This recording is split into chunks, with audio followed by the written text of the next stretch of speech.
Let's do this!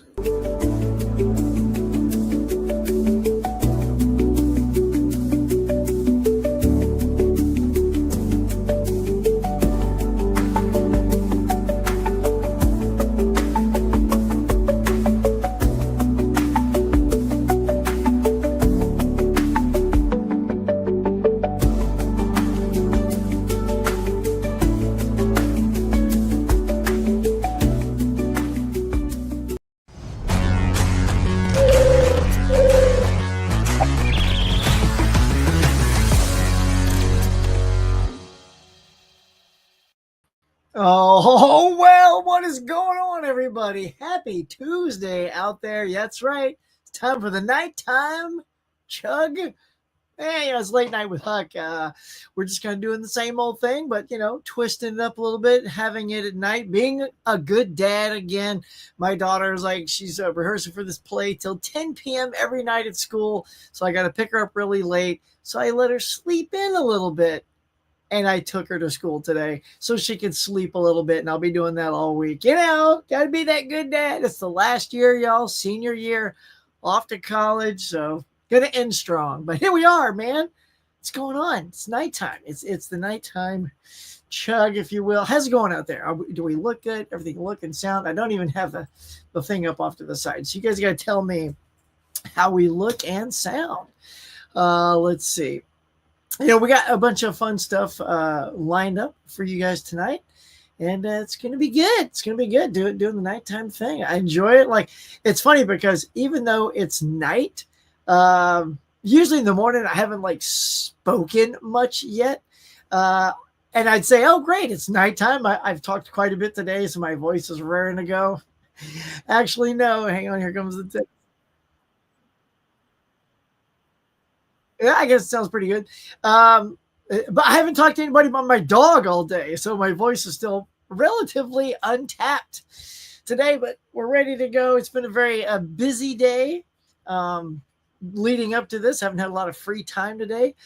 A big project is looming that I hope to be able to tell you about once I get it all lined up and the people lined up. It's going to be good, y'all. But yeah, I see we got a packed house here. Let's get to it. Let's welcome you all to Late Night with Huck. Oh, by cracky, it's going to be a good one. So before we jump into all the topics at hand, let's get to the most important thing. You guys, Stacy's here. Hello, thanks. Who would you guess is Shaman and Adam Beach? Excellent question. I don't know who those people are. You'll have to come on, let's dial it down for me. Chalamet for Gilligan. Okay, so now we're doing Gilligan's Island here. Sure. Let's put Timothy Chalamet as Gilligan. That'd be pretty funny. Who do you get as the professor, though? Somebody, are we going to get Pedro Pascal as the professor? He's in everything now. Hey, Huck, how you doing this evening? About to make dinner. Nice. Make it a good one. And of course, Collector Movie Man, look at you go. Hey, Huck, I don't know if you saw my message. I asked if I could join the stream tonight, and when you don't, the live stream, check out my message. Oh, when I'm done with it, I will check it out. Yes, I will. I'm really sorry, Dave. So what happened was, as you see tonight, I prepped all these graphics, and I restructured my StreamYard for today, and you'll see where I pop on and pop off. It's going to look a little new, a little fresh tonight, and then I got going on work today, so I would have to rejigger graphics and stuff to accommodate two people where they fall. So now that I know you want to be on here, maybe I'll do another. I remember last time I had a bunch of you guys on. It was like a members only thing. That was fun. I had you and a couple others on, so maybe we'll do something like that. So I just need to have it ready in my head that people are going to come on, so that I just don't have graphics and stuff like that. But thank you for this delightful thing you get. All right, look, it may be a little bit later in the day, but it's never too late to get your super chat dance. Let's go.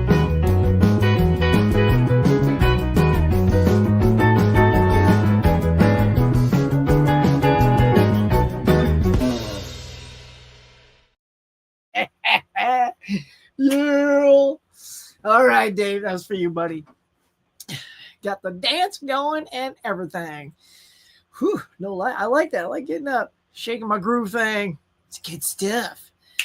Hello and thanks. Excited for the program. I am too. I'm pumped, y'all. I'm amped. I'm amped up. Stacy says, "Are you making a book? You are making a bookstore. What 3 movie characters in history would you hire to work and run that? Easy. Well, one right out of the gate.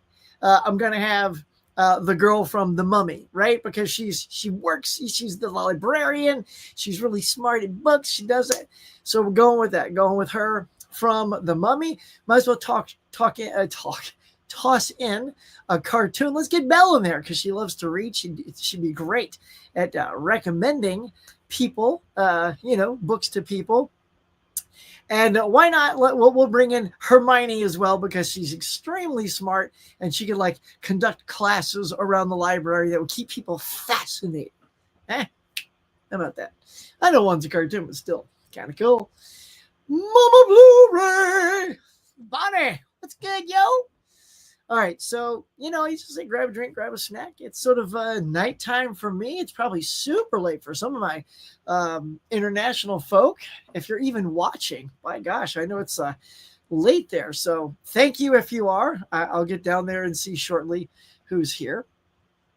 But Mom Blu-ray Bonnie, always pleasure. As they says, what non-Star Wars character would you take with you on an elevator ride to Cloud City? And then once you're there, you can hang out with him in Cloud City.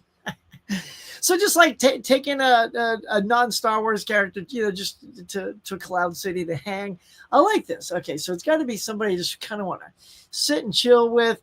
I will take Simon Pegg.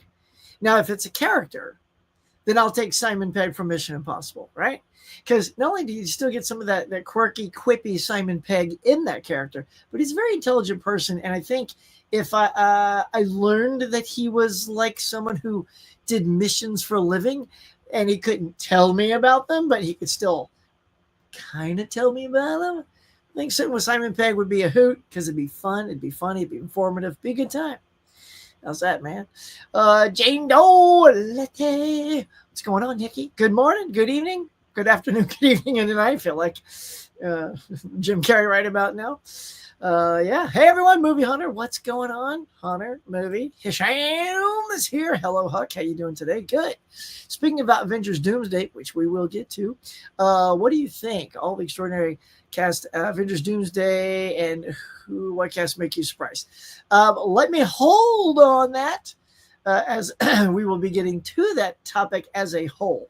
So once I dive on there, I hope to answer your question in that. And if not, you can keep just hit me up with more questions. Caveman guy, what's good? Hey there, please hit the like button. Yeah, guys, hit the like button. It's a nighttime show where we get to like just gallivant, have a hootin' good time like we do on these night shows. Nikki says, hey, Caveman Craig, greetings. Mr. Moody's here. Hey there, Mr. Huck. Jeff's mom. Hey. It's 1989. Here we go. You are your age now. Robert Shaw is still alive and wants to work with Sean Connery. Design a movie Robert Shaw can be in with him, or pick one out that was already made and put them both in that. All right, so we're putting Sean Connery and Robert Shaw pretty much at their peak performance there. But it's 1989. Okay, so here's what I'm going to do. Now, it's 1989, so I can't off the top of my head just think initially of a movie from 1989 other than like Batman, because that's the one 1989 movie that pops into my head.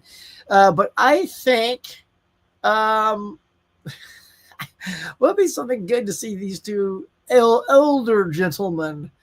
I would say it might be kind of fun to see them redo The Odd Couple, right? So instead of, for playing Oscar and Felix, Sean Connery, probably Sean would play the proper fellow. It'd be funny to see him play against type. And Robert Shaw, I just think always looks pretty sloppy. So be kind of funny, right? Put them in something like that, like an Odd Couple. Sound awesome? It's because you're awesome. Caveman, thank you so much. Sound really good. Thank y'all so much. Let's go, Steve.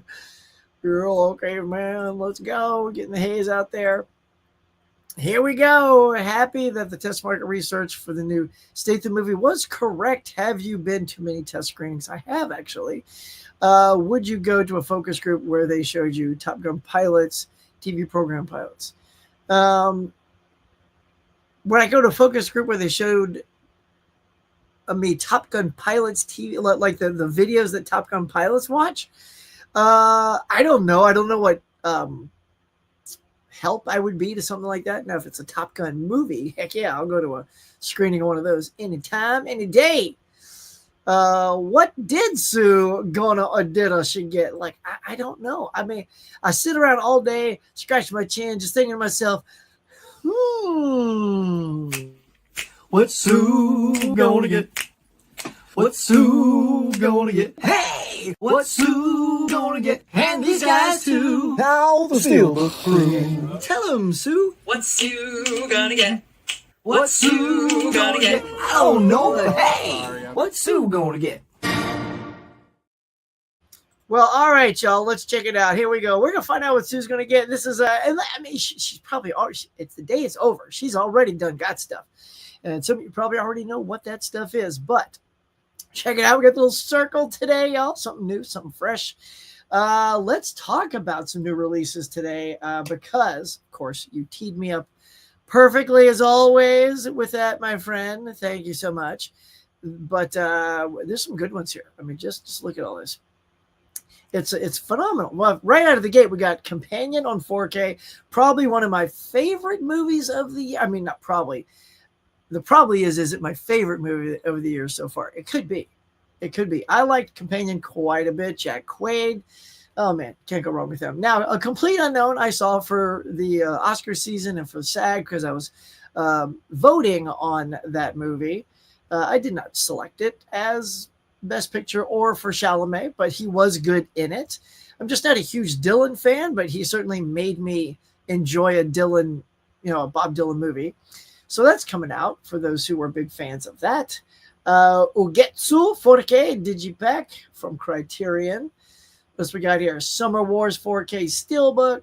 Got some Shoplifters. Mufasa the Lion King on 4K Steelbook. Of course, this is the only way that Disney is offering us some 4K goodness. They just keep dropping it with Steelbooks, and they're like $45 each. So, if you guys want to buy into that, man, go for it. But not me, man.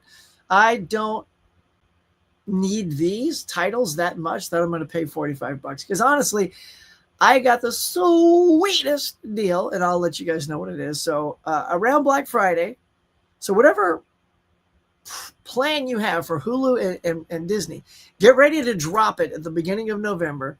Live without it for a few weeks, right? And then, or you can also keep it and just overlap it for 1 month.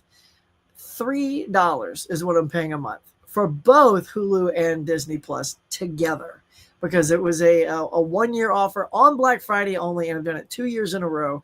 And that's the only reason I don't cancel Hulu Disney. It's because it's the cheapest thing I have. And then also I got Peacock for like $20 for the year. Phenomenal deals. Just be on the lookout, y'all, for those things at Black Friday. And what we tend to do here is me and my wife flip-flop. So if it's under her name now, the next year I'll put it under my name because you got to be able to cancel that other one and start up a new one, right? So we just keep every year. So anywho, y'all, there you go. Mufasa, Lion King, 4K Steelbook, go get it. Renfield, naturally, we all bought that Blu-ray, but it took a while for it to come out on 4K. But here we go. I have it on Blu-ray. I don't feel the need to upgrade to 4K. What about y'all? Do you have it? If you don't have it yet, I guess now's a good time. It is 4K only. I don't see if that's also Blu-ray. Doesn't look like it. Inglourious Bastards, this is the scaled down version. It doesn't have all the swag in it like it did last year. Oh, my boy, Kiwi Kwan, I think is how he says it. Love hurts. I wanted to love this movie more than I did. It's just, I don't know. It fell short for me.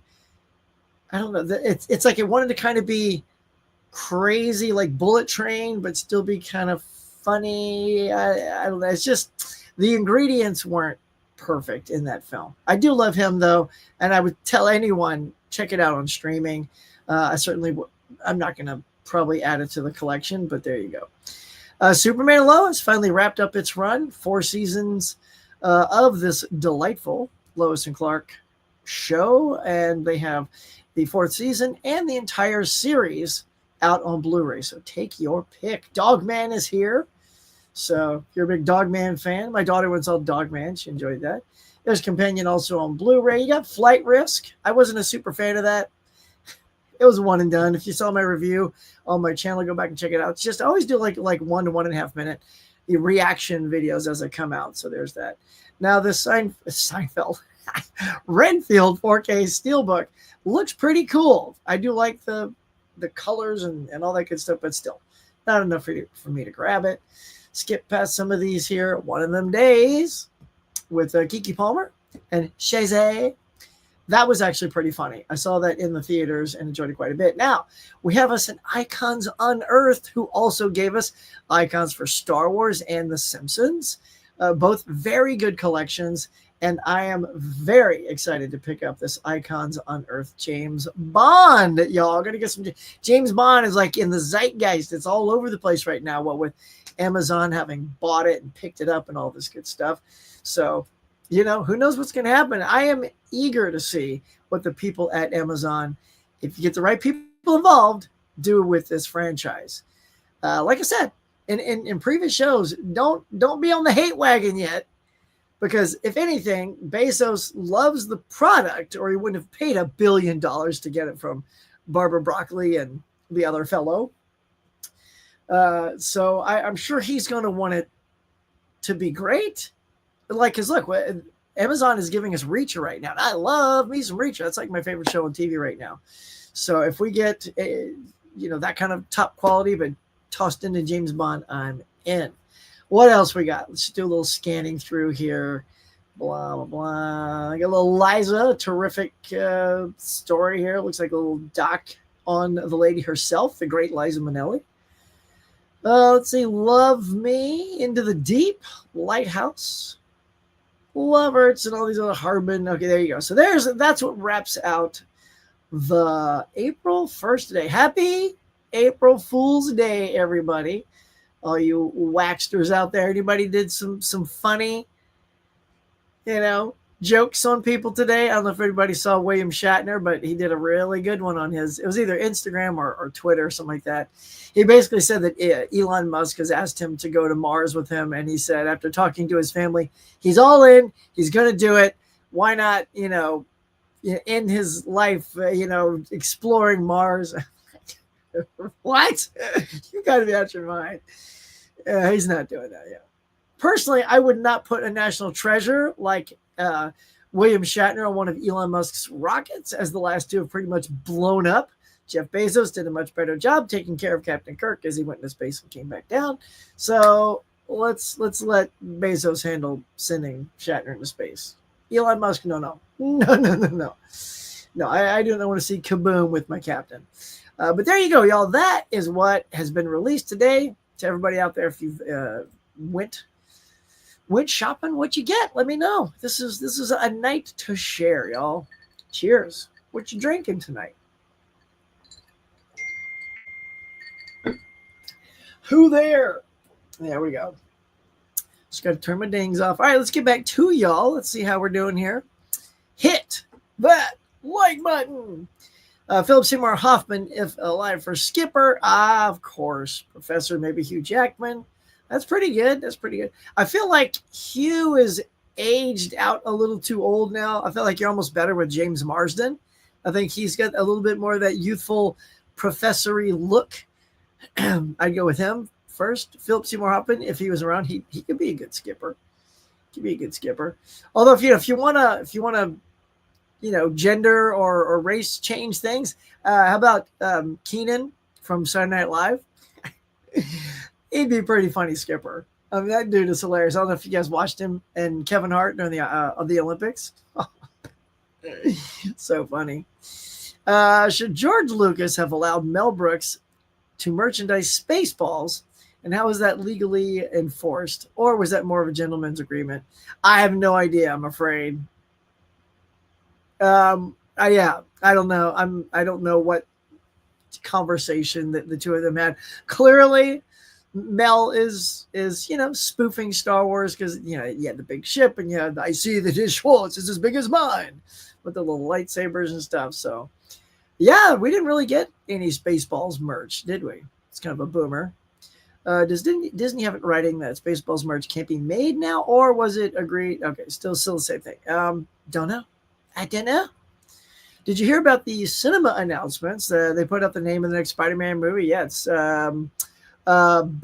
Spider-Man Better Day something. Wait, do you have it? Let's see. Brand New Day. That's it, right? Brand New Day. Spider-Man Brand New Day is the new one. And they put out a year for Spider-Verse is going to be coming out in 2027 now. Man, that's a long time between those animated movies. But if it's as good as the other two, I think we're in for one heck of a trilogy. I'll say that. Make a Crocodile Dundee slasher. Maybe he has a bad twin brother. It's a slasher. Crocodile Dundee. That's not a knife. That's a knife. And then he cuts your neck off. Right there. As a youngin', did you ever have a crush on a comic book character? Moody, come on. Hell yeah. I mean, man, look, all of them comic book characters were just adorable. I mean, who didn't love Wonder Woman? Supergirl was always hot. And it was always kind of funny, though. Marvel always did sort of a Sports Illustrated swimsuit edition, which was really hilarious and strange. Like today, you get so much heat for doing that. So, you always had all your favorite heroes, rocking out in bikinis and stuff. And all the dudes were in tiny little Speedos rocking their muscles. So, sure. We're at like 10 likes right now. No, it's like we're just getting started. Let's go. It's 10. Let's get to 20 right now. So let's get an instantaneous thing. Come on now. You guys can do it. I believes in you. I do. All right, let's see. Eli says, what up, Oxnard? What up, Eli? What is good, my dog? Let's see. Hello, Mama Juggalo. Say, I smacked it. I always smack it. Dude, keep on with the smack. I appreciate. I'm so psyched for Swordfish. New edition. If it makes me very excited. I love the shooting a witness through the glass scene and the ball-bearing explosion and bus flying in the air and the intense glares and speeches. I love Swordfish. I love that movie too. So yeah, 4K when I saw that, very pumped. Yes, Travolta just waxing on, man. Huck, did you see that they announced the Lilo and Stitch movie to come out on 4K? Really? It may. Oh, with the animated one. Oh, okay. So the animated one's going to come out. That's good timing. Might as well brand it, right? It's a good time to do it. Is the bus flying scene in Swordfish underrated? I don't know. Is it? I don't hear people talking about stuff like that. Bus flying? Why am I not remember a bus flying? I know Speed, the bus flew. What was the bus flying in Swordfish? I'm blanking out on that scene. Will Denzel be Black Panther in this next movie or the movie after? I hear from Scheider. It is a $60 million paycheck for this Black Panther. Well, I don't know. Why would you pick Denzel? Like, he's so, I don't want to say so old because I'm an older guy too, but like he's too old to, you want somebody young to start a character like T'Challa to take over so you can go 10 more years. I don't know. I don't know why you would cast Denzel Washington as Black Panther. I think that's not wise.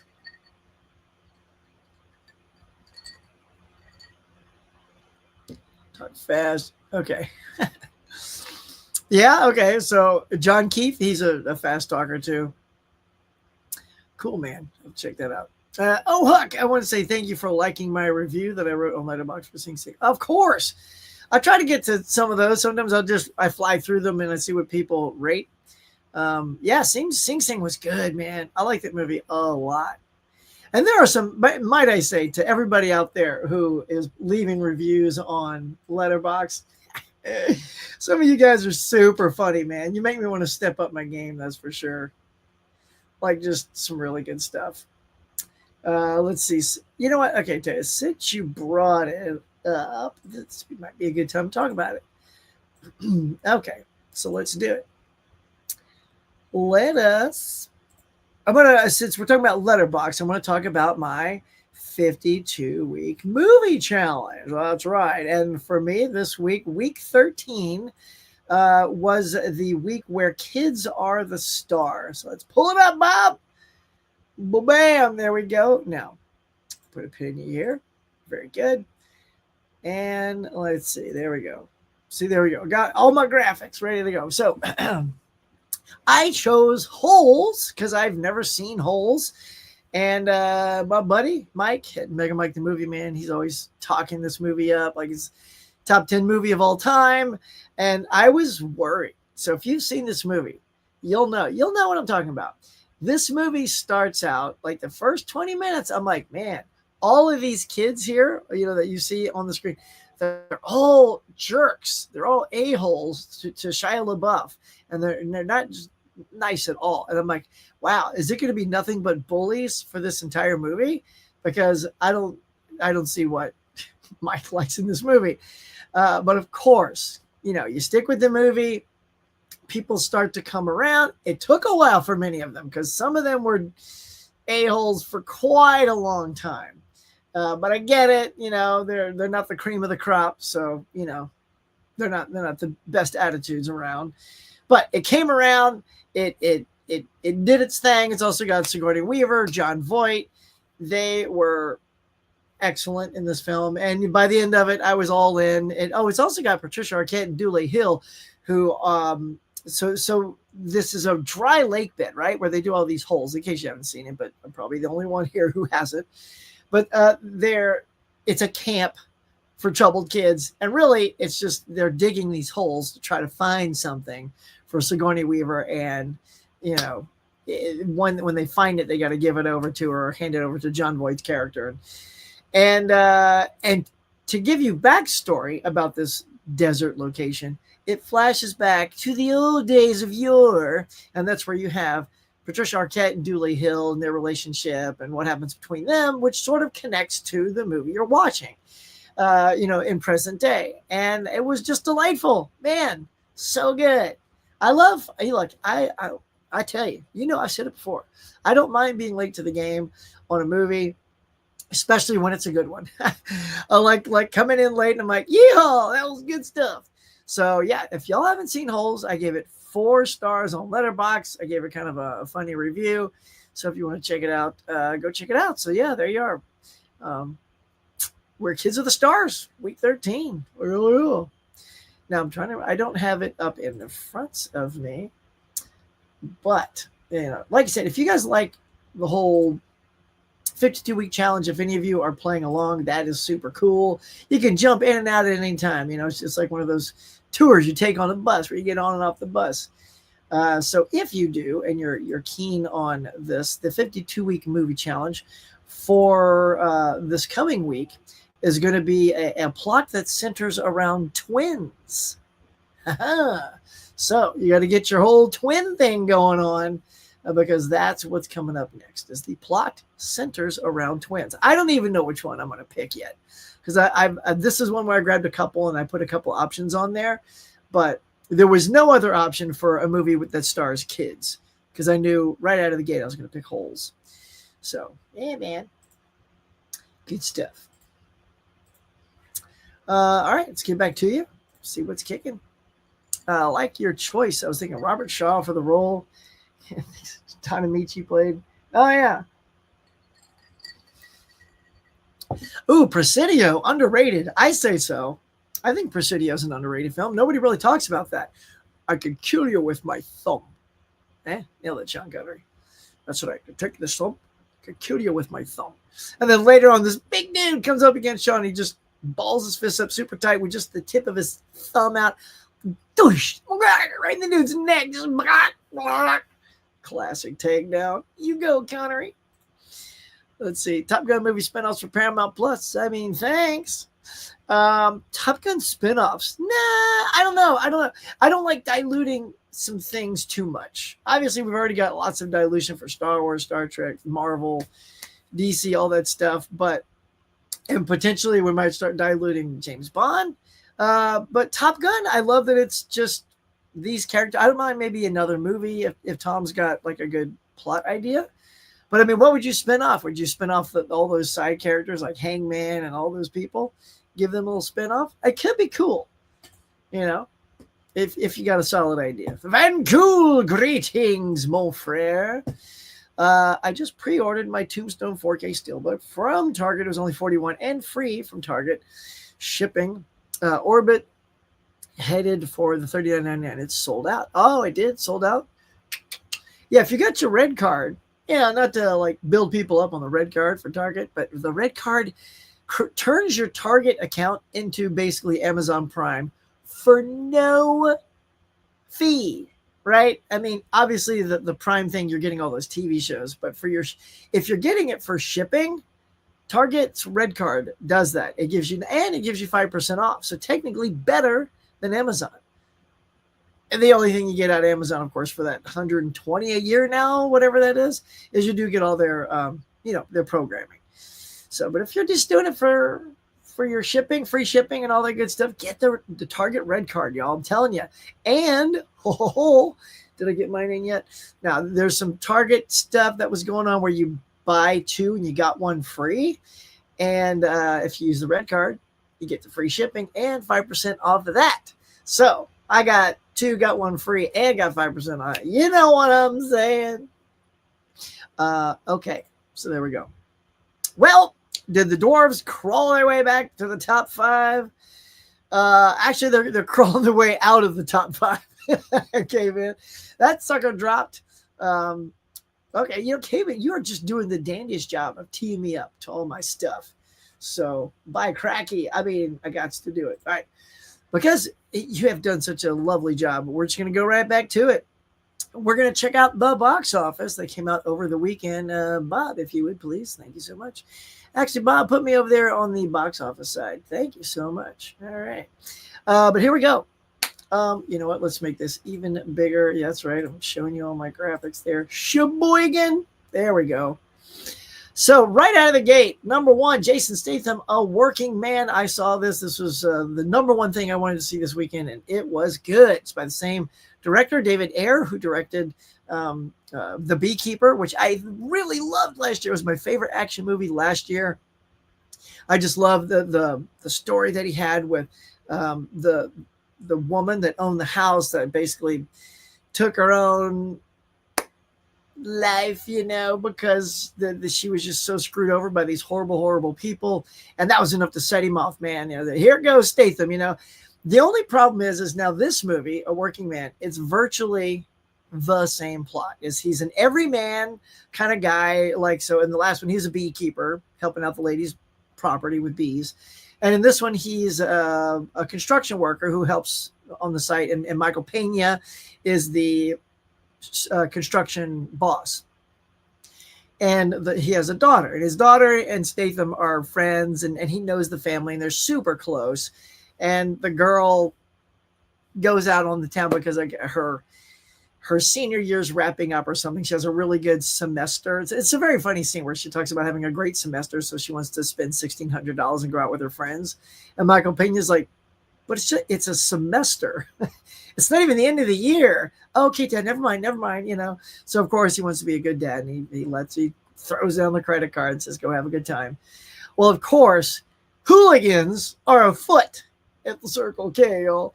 And so when they go into these bars and stuff, they're targeted by these no good doers, and they snatch her, man. They snatch her up. They kidnap her. And of course, word gets back to Statham. He's like, I don't do this anymore. Nailed it. But of course, Michael Pena's like, please, this is my daughter. You know her. Of course. And he's, all right, I'll do it. So it's the same plot. It's the same plot. It's like, you've wronged me, and now I got to go out and take revenge. Although this is more of a rescue mission. The other one was just full-on onslaught revenge the whole way, which I kind of liked more because there was a little bit more mayhem and action in The Beekeeper. This one is a little bit less, because of the story, trying to find someone or whatever. But good. It's still a good, solid Statham movie. It's actually co-written and co-produced by Sylvester Stallone. How about them apples? So yeah, his Expendables buddy, keeping him employed, so it's not too shabby. But it's also like I love watching Statham fight because he's got such good skills, and I think he's sort of falling into the same thing that Chuck Norris fell into as he gets older. Is he's older, so he can't move as fast and quick. So let's put more guns in his hands.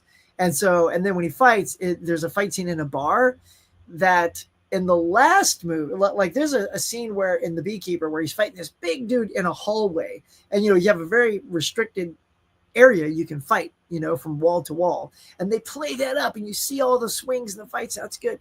Well, in the bar, he's fighting like 6 guys, and of course it's quick close-ups, rapid editing. I'm like, oh, I that is my least favorite form of action is rapid edits and close-ups. Statham is a very skilled person who can fight very well. Pull the camera back a little bit and just let, 5 seconds go by where you see some blows exchanged and some great choreography, then make an edit. But man, like every 1 to 2 seconds, there's an edit. God, stop with that. So that's my only complaint. And it wasn't in the whole movie. It's just in some places like that bar scene. And there was cool stuff going on in the bar. Like he did some cool stuff. But I wasn't like, oh, well, there was no wow moment. But anyway, there it is. Number 1, dropping like a brick. 66%, I believe, was Snow White from 45 all the way down to 14.3. So I predict that could be out of the top 5 by, well, let's see, you cut that in half. If you do another 50%, that's 8. I don't know. It could still hang on, maybe in that 4 or 5 position, but it won't be number 2. Nope. Then we got The Chosen, which is taking its shows and creating movies to put into the cinema. And they have 3 of them coming out, I believe. One's already come out, so another one came out. It's doing very well, 11.7. I was talking to my peeps over at the movie theater, and I was asking what's doing well and what's kind of surprising you. And they actually said the Chosen movies are doing very well. But in number 4 and 5, surprisingly, big Hollywood movies didn't do as good as The Chosen. Here we are with The Woman in the Yard from Blumhouse, only pulling in 9.3. And the other movie I saw this weekend, Death of a Unicorn, with 5.7. Man, that is just so not good. It's got Paul Rudd and Jenna Ortega, 2 people that I really love. You also got Richard E. Grant, Téa Leoni, the dude that played Adam Warlock, I forget his name. They were all great. Like the cast was good, but they were all kind of one note. The CGI on the unicorns sometimes was a little rough. I was like, what? Okay. I'm not gonna ruin anything. So see this movie if you're interested. Go check it out. These unicorns aren't the sweet little unicorns you remember from Legend. The pure white unicorns that are just beautiful to look at. These are a little bit on the earthy, crunchy side. We'll just say. Basically the story is Paul Rudd and his daughter are going up to this house because Richard E. Grant's character, and it's like a single location movie similar to Companion, but Companion was so much better. A little bit more plots and twists and turns and stuff like that. But this one, no real. I saw the ending of this coming like from the moment it started. Just about. Basically, they hit a baby unicorn, a small unicorn, on the way to the lake house, and of course they throw it in the back of their car and they try to keep it quiet. But it survived the impact. That's all I'm gonna say. It survives the impact, and so of course shenanigans ensue, and of course Richard E. Grant's character is like, and when they hit the unicorn, some of the blood got into like Jenna Ortega's face and Paul's eyes, so they started having sort of healing factors, so it was magic unicorn stuff, and that's the plot. So now Richard E. Grant's character, who's ailing, wants to mine this, and it's not gonna go good. It's not gonna. You can't be mining the baby unicorn and pissed off mom and dad unicorn. No can do. It's just not going to end good. So check it out if you're curious. It was too predictable for me. The blend of horror comedy I thought was much better executed in Heart Eyes. So if you guys haven't seen Heart Eyes, I was laughing and I was jumping. That thing delivered exactly what I wanted, because I think that's my favorite horror genre is horror comedies. I've just learned, because I'm seeing so many. That's all we're getting now. Where are the comedies, So it's like the only way I'm getting comedy these days is to see it in the form of a horror movie. So it was trying to be that, but like the timing was off, and it's like you got Paul Rudd in there, so you just have him do all of his comedic one-liners, but his character isn't that kind of guy. Like the character he's playing is kind of like an earnest, dad who's just trying to do right by making this deal with Richard E. Grant's character so he can financially set him and his daughter up for life so that they're comfortable. And he doesn't feel like that sort of Scott Lang character from Marvel is very quippy and funny and sarcastic. So when those Paul Rudd lines come out, they work. And here it just felt like, okay, we have Paul Rudd, let's let him do his thing. But it just didn't click for me. But anywho, so there you go. That is your top 5. And that's my take on most of these. I haven't seen Woman in the Art of the Chosen yet, but let me know if you have. I guess while we're here, let's go ahead and see what's coming out on Friday. Hang on, let's take a little swig.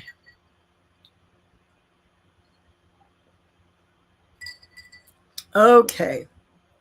No surprise, we've got a Minecraft movie. That is going to be easily number 1. This is like the biggest selling game of all time. I think it looks cute, but a lot of people think it looks bad. But how do you make them? I mean, Minecraft is a very strange game. I've tried playing it and kind of liked it with my daughter. It was never one I gravitated towards unless I was playing it with her. So, but Jack Black, this cast is really great. Jason Momoa as well. Danielle Brooks, who's fantastic. And I don't know. Like I said, like every movie until it gives you a reason to not. So I'm excited to check it out and hope that it's just delightful. Like, when we saw Super Mario Brothers, we're like, oh, this thing, and here we go again. Now we got a video game movie, and it was $1 billion movie. So, if the movie's good, there's certainly enough Minecraft fans to make this $1 billion movie. But the movie's got to be super funny, very cute, and entertaining to get you there. Also up, we have Freaky Tales. I've never heard of this at all, but the poster is very eye-catching for me. Pedro Pascal, Ben Mendelsohn, and Jay Ellis are in this film. I love the poster. Seriously, that looks pretty cool. But I don't know anything about it. Next up is The Friend with Bill Murray, Naomi Watts, where she's the dog owner. I guess there's a connection between the three of them and the dog. Make a heartwarming and human story irresistible, says Deadline. So there you go. And the guy that plays Stingray on Cobra Kai, which I finished. If you guys haven't finished Cobra Kai, I'll get to that in a second. It's awesome. The luckiest man in America is basically the guy who somehow knew how to scam Pressure Luck and was able to rake up tons of money, just every time. Sort of like there was another one. There was a guy that was on The Price is Right who also knew how to figure out the prices almost to the T. And he guessed it, I think, that like right on the nose, like exactly like at zero, something like that. And so he was investigated because basically he just did his homework and he knew how to beat the system. So I don't know how that's illegal, but there you go. So anyway, that's this movie. Anyway, Cobra Kai. Let's talk about Cobra Kai real quick. Anyway, you guys are going to go see any of these? So Cobra Kai was, so it was good. All I'm going to say is the final 2 episodes of Cobra Kai, I was not going to lie, I'll man up. I was balling. Yeah, boy, was flowing with some tears. It was so good. They wrapped it up nice. I love when a show, right? Right? Okay, here we go. You guys love your TV shows, right? Whatever, pick your TV show, pluck it out of thin air, hold it, and go, that's my favorite. Now, what if they took your favorite show and they boned you on the ending? Wouldn't you be pissed? You'd be like, especially if the show went on for 5 or 6 or 7 seasons, even longer, like 10 seasons, like Friends, and then you get to that finale and they just hose you, and you're unsatisfied, you feel cheated and gypped, and you're just like, oh, I gave you 10 years of my life and this is how you end it. There's nothing worse than that. But for me, it's great when they nail it. Like Friends nailed it for me. I love the way that show ended. Cobra Kai, it almost ended too perfect, but I don't care. I like when my characters have happy endings. I'm not going to say everybody had a happy ending. I'll just leave it at that. I mean, they did have to take some chances, but it was pretty good. It was pretty good. That's all I'm going to say. I liked it. So, yeah. Anybody else watch some Cobra Kai? Let's get back to you. Spinoffs of Top Gun that are going to be programmed right now, plus such as Iceman prequels. So is that for realsies, Stacey? Is that actually happening? Sophie Thatcher from Companion and Yellow Jackets is terrific. She plays Stevie Nicks. Oh, she's going to be playing Stevie Nicks. I like that. I'm a Stevie Nicks fan, man, y'all. Stand back. In the middle of the room, I did not. Nailed it. Just nailed it. I got to get the Superman and Lois Complete series, but I'm waiting a little bit. Yeah, man, look, you just plucked down all of them ducats for Friends on 4K, man. You got to save up the green. You are Malik Akkad. You get a message that the Coen brothers and Frances McDormand want to talk to you about her playing Laurie Strode in the franchise new movies for Halloween. What do you do? I say, hell no, Frances, you're too old, girl. Huh. I get it. Laurie Strode is older now, but you got Jamie Lee Curtis. They're about the same age. That's what I tell them. I say, get out of here with that. Come back here when you got somebody young and we can start the whole franchise over again. Right? That's what we're going to do. Start over. That's what we always do to all these franchises. Start over. Make a Spy Hunter or Pitfall movie first. Who should direct those and star in those? All right, so Pitfall. Don't know the name. Sorry to say. But grab the director from Jumanji, Welcome to the Jungle, and Next Level. I love the vibe of those things. I think that would be the perfect vibe and tone for a Pitfall movie. Maybe even Spy, Same director could probably do Spy versus Spy, or Spy versus Spy. Mad Magazine. Spy Hunter, that'd be cool. So I'd say get that director. I think he would just rock out with some Pitfall, especially if it's got sort of that playful tone of Jumanji. So who would star in that? I mean, I wasn't there rumor that The Rock was going to be in Spy Hunter way back when?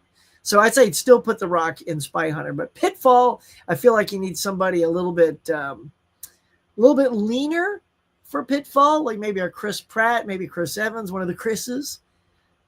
Chris Hemsworth, a little too bulky, but one of those leaner Chris's. That could be cool.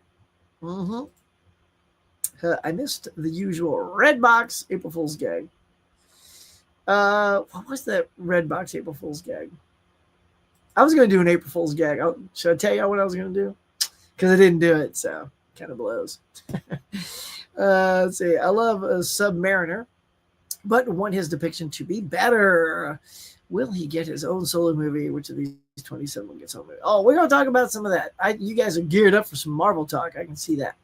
And no, I don't think Submariner is going to get his own movie. I don't think they haven't made the character strong enough yet. I haven't picked up anything today except 2 things that I sent you pictures of.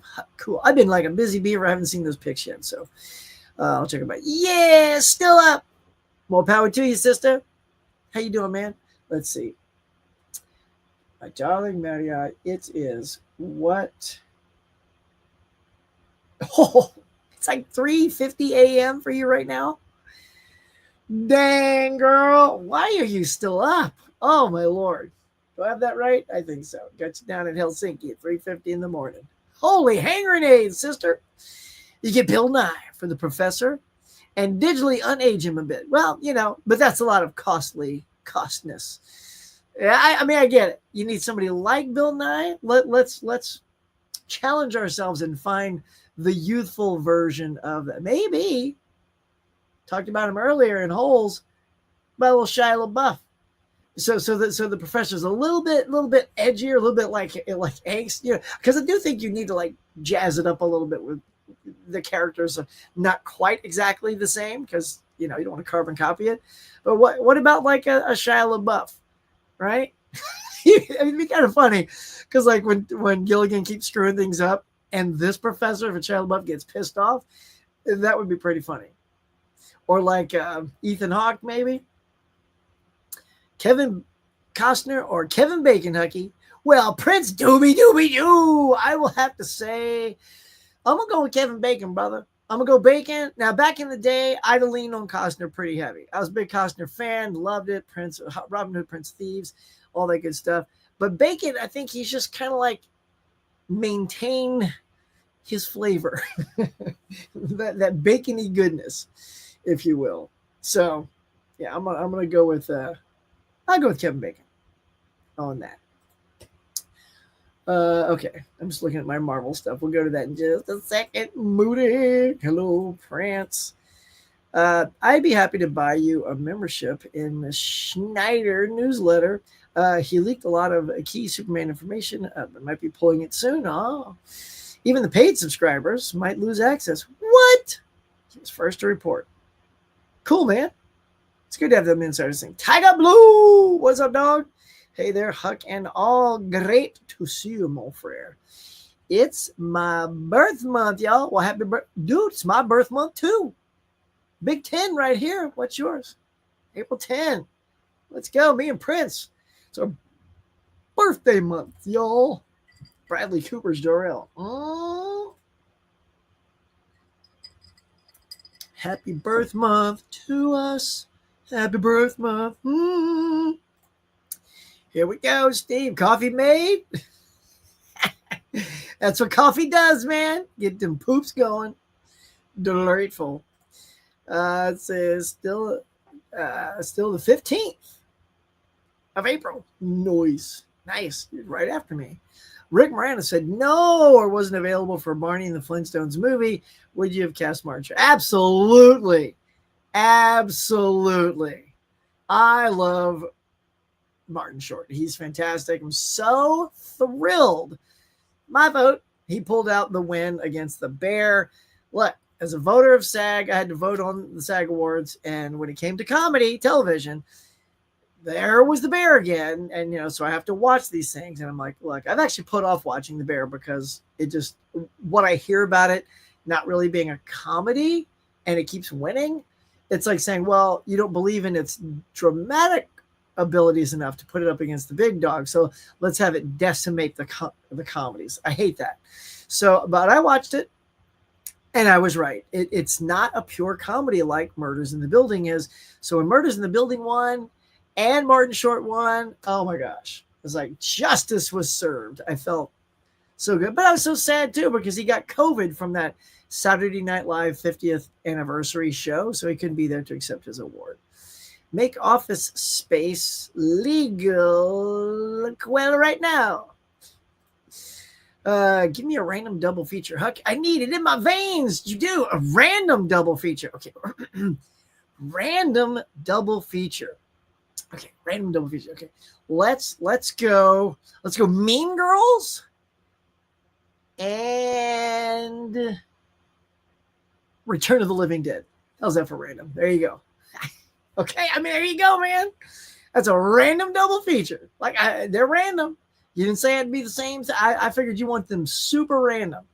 So there you go. You get like a funny sort of a rom-com comedy, all girl kind of movie, and then like Return of the Living Dead, one of the greatest comedy horrors of all time. There you go, buddy. Okay, now take it out of your veins, tap them, put them, hug them. You're okay. I recommend High Art, the Ali Sheedy movie. Oh yeah, I hope it gets a special edition. Have you seen that one? I haven't seen High Art, but I've seen trailers on it and clips. I don't know how I heard about it before, but I looked into that movie a while back. It was very bizarre that just popped up.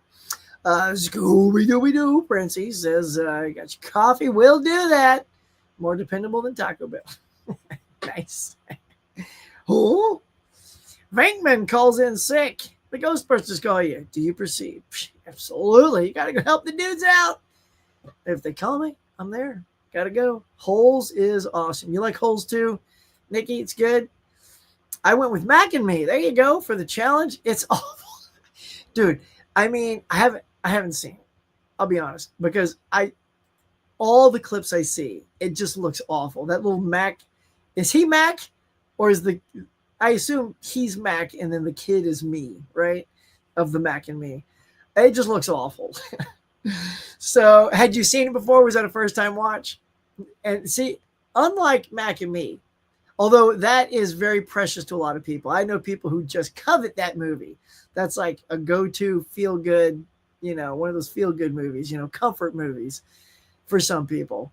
But Holes, I hear a lot of people talk fondly about Holes overall, so I went with that. John, hey, what's up, Jeff? He is here, Mr. Juggalo. See, I watched Mighty Ducks. There you go, for the first time ever on Disney Plus. Oh, well, just 2.5 stars, huh? I thought it was okay. It wasn't the greatest movie based around kids. So I got you. It's been a while since I've seen it, so I can't really, weigh in on that. I remember enjoying it, but I've also never had the desire to need to see it again. So I guess I'd probably line up with you on that. But I remember liking it, though. I might have given it 3 stars if I recall my feeling at the time. Harry Potter, take a spot.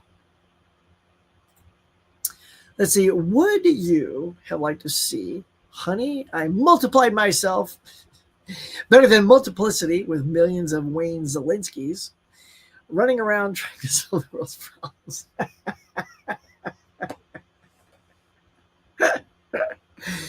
That is the craziest question I think I've ever gotten. Sure.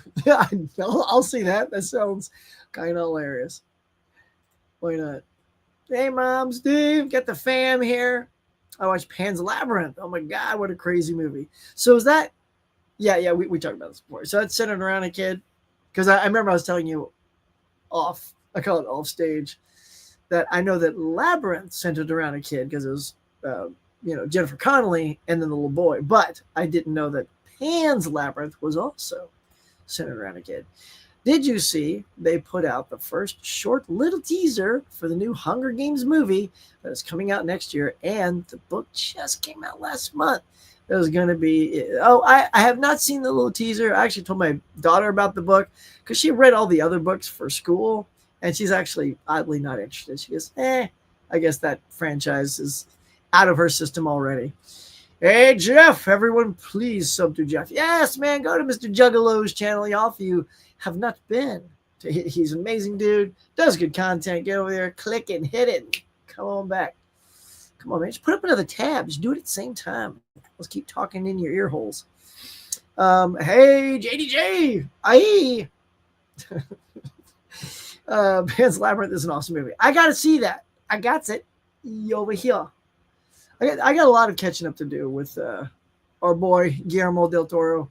I haven't seen Crimson Peak. I got that. I found that like at a swap meet on Blu-ray for like $3 or $4. I'm like, it's not the Criterion or anything like that, but I don't care. I don't need it. I just want to see the movie, man. Just want to see the movie. Pick Denzel. Then he passes it off to a slim down M'Baku. M'Baku will sit in the next movie. And Denzel ascends then into the next movie, full Black Panther and Avengers Secret Wars. I see where you're going with that. I see where you're going. You think that's what's going to happen? That's what they're going to do? All right. Sounds like you guys are ready to get to the Avengers talk.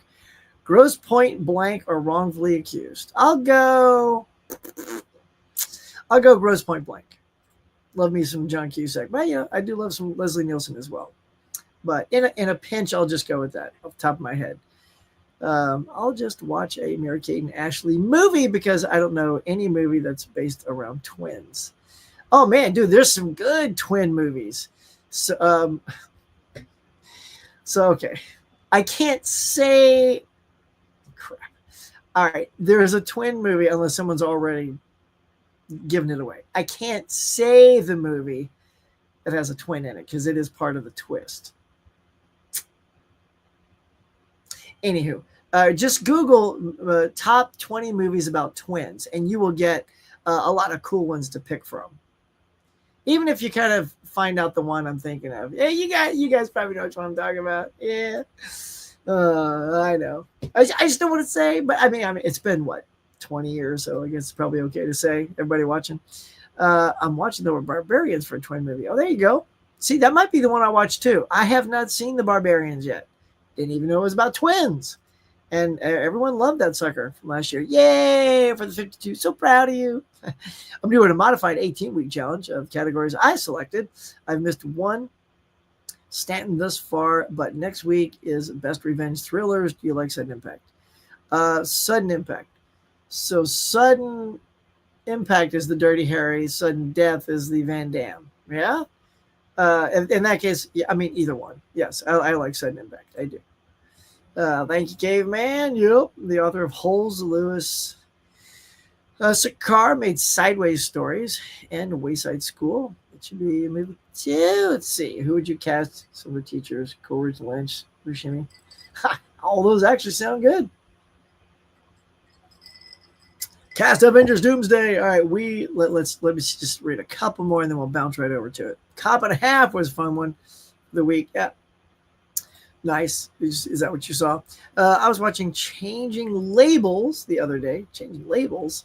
I've heard of Changing Lanes. There's an Australian movie getting released, and Brian Brown's doing the commentary on that. Oh, nice. Arrow and it. Okay, cool. Cool. All right. What's good? A spin-off Iceman prequel.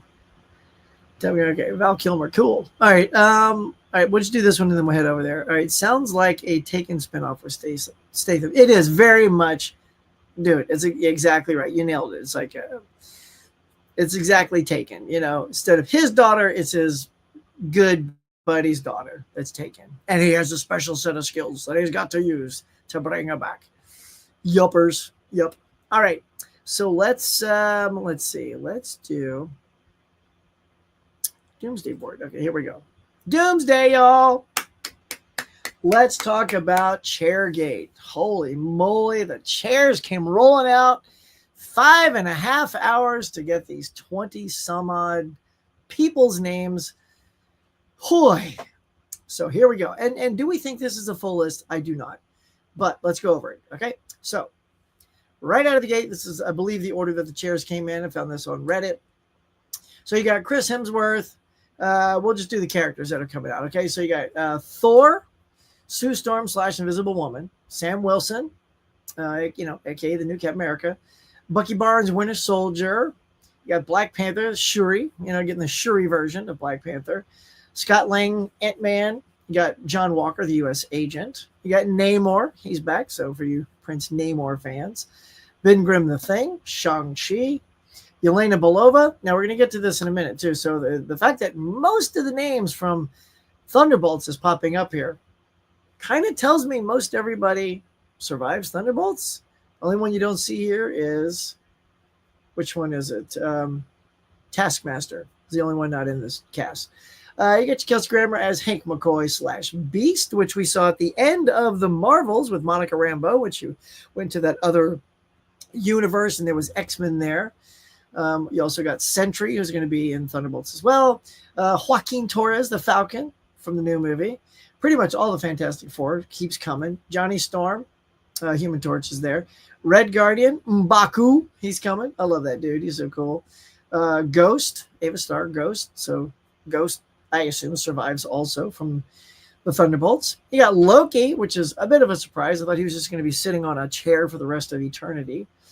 The Patrick Stewart and Ian McKellen, Professor X and Magneto, along with Alan Cumming coming back as Nightcrawler, Rebecca Romaine as Mystique, which is very interesting because it's 20 years later for Rebecca. Kudos to her, because that means, when you get older, it's hard to get your body kept in that same fit shape that she was in 20 years ago. So 99, 09, and 19. I mean, it's like 25 years ago, really, right? But James Marsden, James frickin' Marsden as Scott Summers Cyclops. Absolutely. I've always loved Cyclops. He's like probably one of my favorite X-Men's of all time. And I just thought he was done dirty. I thought what they did to him in part 3 was awful. I don't know. I just wanted to see that character have a little bit more to do. Speaking of someone more to do, Channing Tatum as Gambit. Come on with that. Never thought. I thought that was a one and done thing.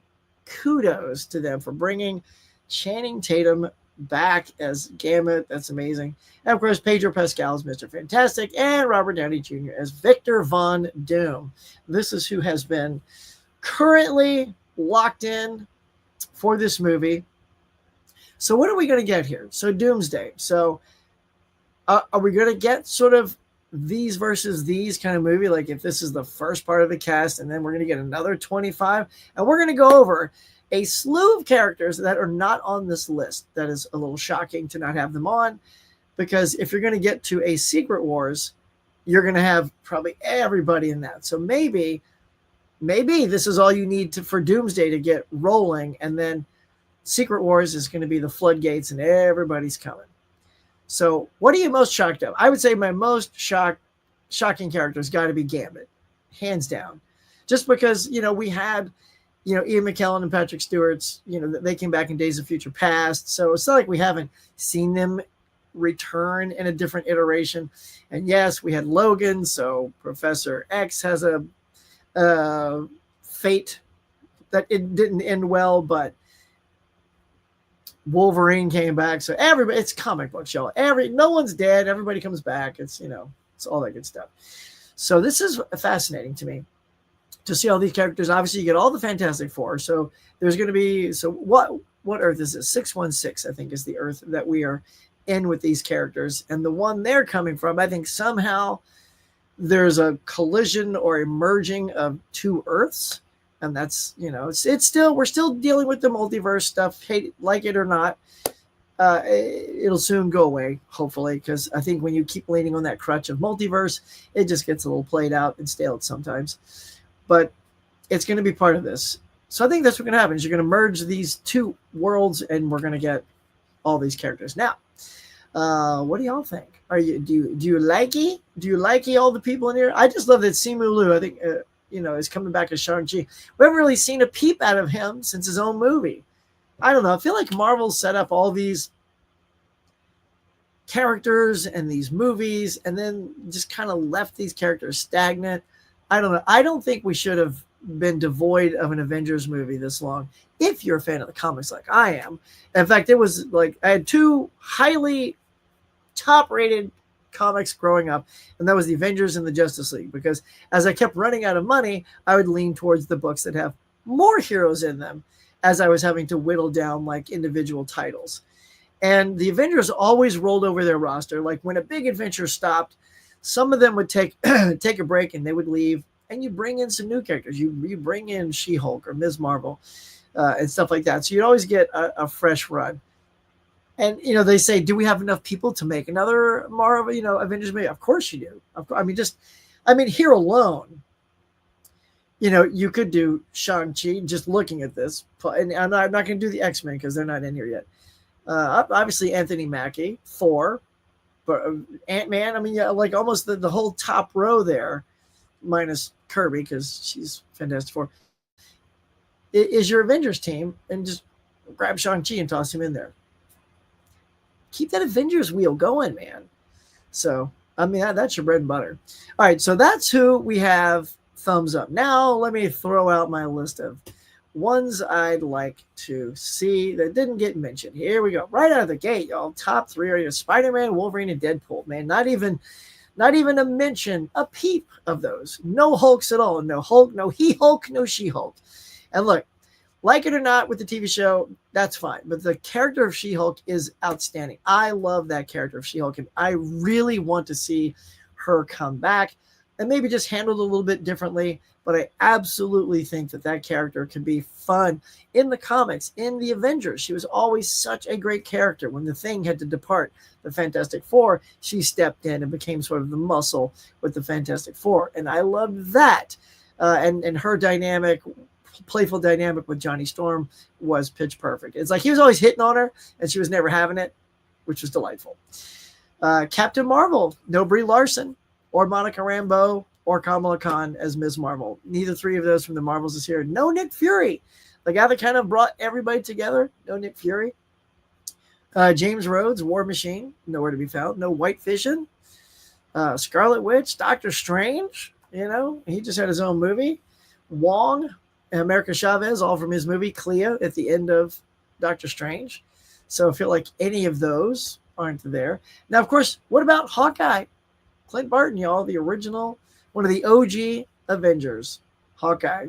Just like Infinity War, y'all. They left him out, then they brought him in. Although I will say this, having read, I don't know how they're really going to treat Secret Wars, but in the original Secret Wars in the 80s, Hawkeye did one of the coolest things, y'all. I'm going to tell you about it right now. So when I read it, there's a moment in Secret Wars where the Beyonder is the guy that like brought them all together and put them on this battle world. And he takes anybody that's super powered, that just has powers, they're gone. That they can't use the powers. So that means anybody that's skilled has the upper hand. So someone like Hawkeye, maybe even Captain America. Yes, I don't know if his super soldier serum is taken away because that would make him sort of super powered, but his fighting skills are still there. So people with sort of, I call them earthbound skills, got to step up to the plate. And this is a great moment. I literally cheered when I turned the page of this comic book. So Magneto or Doom or one of the two of them sends this giant just metal thing over to their side of the battlefield, right? And they're just going to crush all the superheroes and kill them all because this thing is enormous. It's the size of a house. And nobody can do anything. And then you just see, as you turn the page, Hawkeye pulls an arrow out of his thing and he shoots an explosive tip arrow and he explodes the thing coming down on them and it breaks in half and falls to the side. And I was like, I lost my stuff, man, because I love Hawkeye. And I thought, man, see, a regular dude that's often laughed at saved everyone's life. I freaking love that. So if there's just if they give Hawkeye that kind of moment, oh, man, I will stand up in the theater and cheer. Subsequently, none of the Guardians of the Galaxy. You got your Peter Quill, Star-Lord, Rocket, Groot, Nebula. None of those are there. You could argue also, I mean, do you put Gamora there? I mean, she could sort of win her own way, but anyway, she's not there either. And some more X-Men. You got your Storm, your Rogue, Jean Grey, Colossus. None of them are there. Did I do Monica? Oh, Maria Rambeau. So that's Monica's mom. That's it. She's in the other Earth that Monica Rambeau goes to at the end of Marvels, playing Binary. She's not there. Thor's friend Valkyrie, Moon Knight, Daredevil. Also no Punisher. But Punisher, I don't know what Punisher could do in Doomsday. Again, there's your Earthbound guy that pretty much just shoots guns and punches people. But then again, that's kind of what Black Widow's powers are as well, is fighting skills and shooting stuff. No Wasp. Hope Van Dyne, y'all. I love the Wasp. Love her. And she was key at the end of Quantumania to helping defeat that horrible dude, Kang, that no one can topple except Ant-Man and the Wasp. Steve Rogers and Peggy Carter. So there y'all go. That's who I found wildly missing from this list. All of these, do any of them pop out for you? Is there any ones that I forgot about that I didn't put in this list that you're like, hey, Huck, what about blah, blah, blah, Howard the Duck? Howard the Duck, right on. What about Cosmo the dog? So there you go, man. Big deal. Chairgate. And of course, they did this stupid thing right after I had my morning mug last week, the next day. So I had to sit on this for an entire, I could have done a show last week with it, but I got these locked and loaded, ready to go. And it's a night show, so we're having a good time talking about this. So you guys let me know. What do you think about all this? I'm gonna jump to the comments, see what y'all think. All right, so where we leave off. It may take a hot second to get to you because I have to go back up and see where I was left off. 1991. Okay, I'm reading too much. I'll take a breath. So Paramount in the early 90s. Mm-hmm. Yeah. Give Valcomer some cash. Hey, everybody. What's up, Adrian? Oh, my gosh. You're over there, too. I think you're the same You're a little earlier. 2:15, huh? Over there, buddy. 2:15 a.m. for Adrian and Tiger Blue. All my Brits over there. I would have loved to have seen Val Kilmer play the role of Iceman ascends through the ranks, but they can still make that as a streaming series. Now the Top Man 3 they make the Iceman prequel series. Well, but you'd have to get somebody else to play Iceman, though, because Val can't play that. Dilute after one more hit. You want the hit first, then dilute it. Tiger Blue says, have you seen Jason Statham's Wild Card? I have it, but I have not seen it. It tends to get bad reviews, but I really like it myself. Avoid the director's cut, though. Theatrical is much better.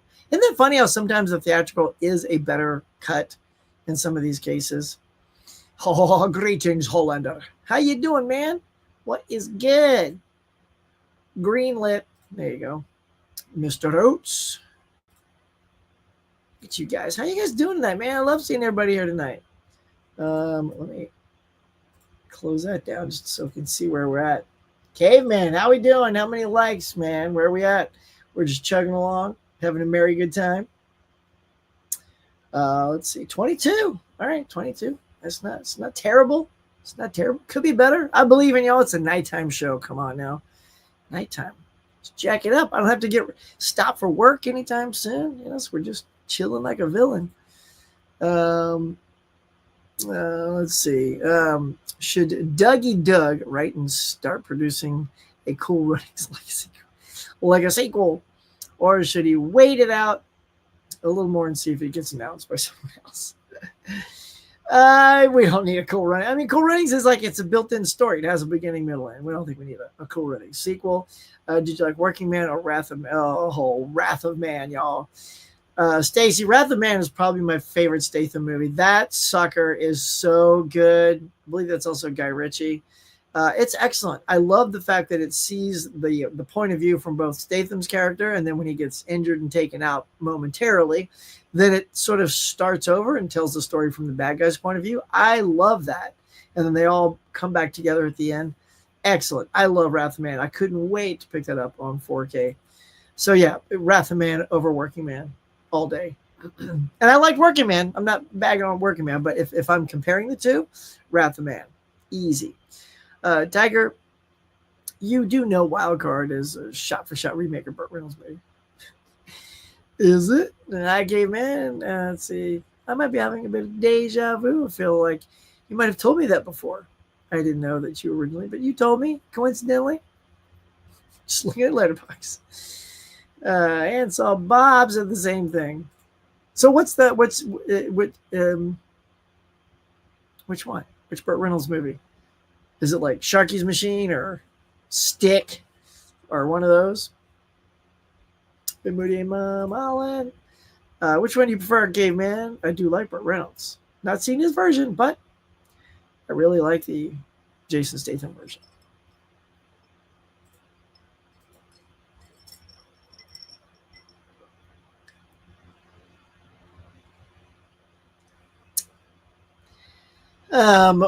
Worst.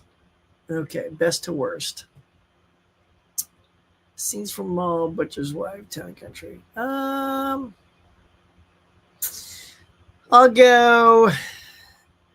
just flip the last two. Scenes from a Mall, then Town and Country, and then Butcher's Wife. Starting good to bad. Or, Avengers Doomsday Cast. There we go. We just did a full casty cast. Huck, did you see the new trailer for the Karate Kid? Oh, I did. Well, I have seen a recent trailer of Karate Kid, but I'm good. Like once I've seen enough to say that looks good, I stop. I don't want to watch anymore because it just looks good. It looks good after finishing up Cobra Kai. That was excellent. Jackie Chan, Ralph Macchio getting together, training this kid that looks like he's like a freaking tornado when he gets out there doing his kung fu. I can't wait. It looks great. Michael Keaton calls you. Can't make up his mind. He's in disarray. What? He's been offered the Dr. Claw role or the relative of Quint role in Futuristic Jaws 2240. He asked you for help. Do you pick? Wait, he asked for you to help pick. To pick which role? You really go out of the deep end here. Um, I don't know. We'll just give him the relative of Quint. That way he can talk about his relative being chomped by a shark. Oh, is it? It's Heat. Okay, it's Heat. Tiger Heat, 1986 movie Freeling. Okay, there you go. So it's the Heat. Yeah, that's the similar one. John Campea said there was a new trailer with Paul Rudd called Power Ballad, where he's in a dramedy about music theft. That's cool. I love Paul Rudd. Don't get me wrong; he's one of my favorite actors. Yeah, all time. He hits all my sweet spots, man. He's funny. He's got the drama down. Love it. I just thought the mix was a little strange in Death of a Unicorn. Cheers, mate. Unveiled at Lionsgate Cinema. John Campea excited for the long walk by Lionsgate, and also caught stealing by Sony. All right, that's cool. I haven't caught too much on because I know that Campea is over there right now and enjoying himself. I do not have that sort of celebrity status yet. R.I.P. George Foreman, yes. So, Caveman, did you see that show with Henry Winkler, Bill Shatner and Terry Bradshaw? I want to say it was, I don't know if my wife's watching, Better Late Than Never, I think it was called, or something like that, where they just, it went only 2 seasons and they just went on these journeys together, and it was absolutely a delightful show. When I met Henry Winkler, I told him how much I loved that show and how like Henry would just go up to fans and take pictures and just, because he's that kind of guy. And then Shatner would just like roll his eyes and run away from people and get all cranky when people wanted autographs. And Henry would just corner him and go, Bill, why? Why are you like this? He goes, because I mean, what's with these autographs and all that stuff? And he goes, Bill, to these people, they're going to see us this one moment in time. And you give them that one moment, and they are going to take that home with them. And they're going to remember this day for the rest of their life. That's why I do it. And I was like, Henry Winkler, baby. Henry. And then, like a couple shots later, I think Shatner's taking pictures with fans. I don't know if he liked it or not, but he still did it. Favorite Richard Chamberlain film? I don't know. I don't know if do I have a favorite? I don't know if I mean, it's more like Shogun, because that's what I know him mostly for. It's that miniseries Shogun. So I'm going to say that because that's my favorite thing that I've seen of him. Well, it's Chamberlain too, man. The original Shogun. There it is, Shogun. Massive impact when I saw it as a kid. There's a Blu-ray of that right now. I saw the DVD when I was in Barnes & Noble, but I didn't know that was on Blu-ray. It's kind of cool. Have you seen the Louisiana set movie Storyville with James Bader? I have not. I'm from Louisiana originally, so I wonder if I recognize any of the locales. I didn't know that Bruce Glover passed. I didn't know that either. You cooking with the horror Wednesday girly flick. Cool, man. Thanks, Hucky do, right? I mean, look. I mean, is that good? Look, you cooking with the horror and the girl flick. I mean, like, I think it's pretty funny. You got to tell me how it was. I mean, are you going to actually do that double feature, or you just wanted to hear, just hear one and have it penetrate your veins and make you feel good? Either way, I am pleased that you got a good laugh out of that. Thanks, Hucky do. Do you like TV program Sledgehammer? I watched some of it, sure. I wouldn't say I was like a diehard Sledgehammer guy, but that's a deep pull. Jennifer Coolidge from Mrs. Peacock and Clue. Sure. Yeah. It's actually good. Because who was the one that played it in Clue in the 80s? I'm blanking, y'all. But, I can see Coolidge easily playing that. Yeah, first time I've seen Mac and Me, man. I am Conan O'Brien with all that Mac off the cliff in the wheelchair. I know, right? Because every time Paul Rudd goes on there and he goes to show a clip of his current movie, he always brings the Mac and Me clip, which is, see, that's the other thing. I just see that and I'm like, that looks terrible. Okay. All right, Greek Theater calls you. They want you to program summer movie series. They don't have the rights to Jaws or Star Trek or Star Wars movies. Which ones do you choose they want to target for the... So they want me to program a summer movie series for 14 to 25-year-olds, but I can't use any of those. Well, I mean, naturally, I feel like, the Harry Potter movies would be perfect for that demographic because that's kind of who they shoot for anyway. So go with that. Hey, Fish! What's up, buddy? Huckster and the Late Night Muggles. We are here for you, Fish. Bye, Fish. Oh, you gotta go to bed. Tiger Blue, I know you're probably already in bed. Thank you so much for coming, my friend, as always. Appreciate you for being here. I know it's late. I know it's super late. I've seen Ready to Wear. I hear it might be getting in 4K soon. Ready to Wear? No, haven't seen that one yet. Hey there, Fish. Hey, Fish. Hi and bye, Fish. Let's see. Are you talking about the movie Twins with Arnold? No, because I mean that's obvious. I mean, it literally says twins in the movie, and the trailer's twins. I'll just say it's a Christopher Nolan film. So I'll just throw that out there. So if you haven't seen, whatever, it's a Christopher Nolan film. That's easy. So now if you just look at Nolan's filmography, I think you'll be able to figure out which one it might be. But that makes good use of that trope. The Barbarians. I'm talking about the Barbarian twin. Oh, yeah, Moody. The Barbarian brothers. Yeah. Oh my God. I don't know. I don't know if I can go there. Those dudes are bad. Oh yeah, their acting is absolutely atrocious. If I had my list in front of me, I'd read off the ones I'm thinking of. But oh yeah, the Barbarians. Yeah. Okay. More power to you, Moody. Yeah. If you survive, hit me up. Schmuck 88. How are you, man? Good to see you. Saying hey, Fish. What should be the mainstream comeback for Armando Sante? Maybe a love interest to Meryl Streep. Play the monster with Mama Gang. Have you seen Q&A? Hamilton, Hutton, LeMay. I don't know. See, that's the thing is, it's tough for a comeback. I mean, when you're older, unless you do something, say like,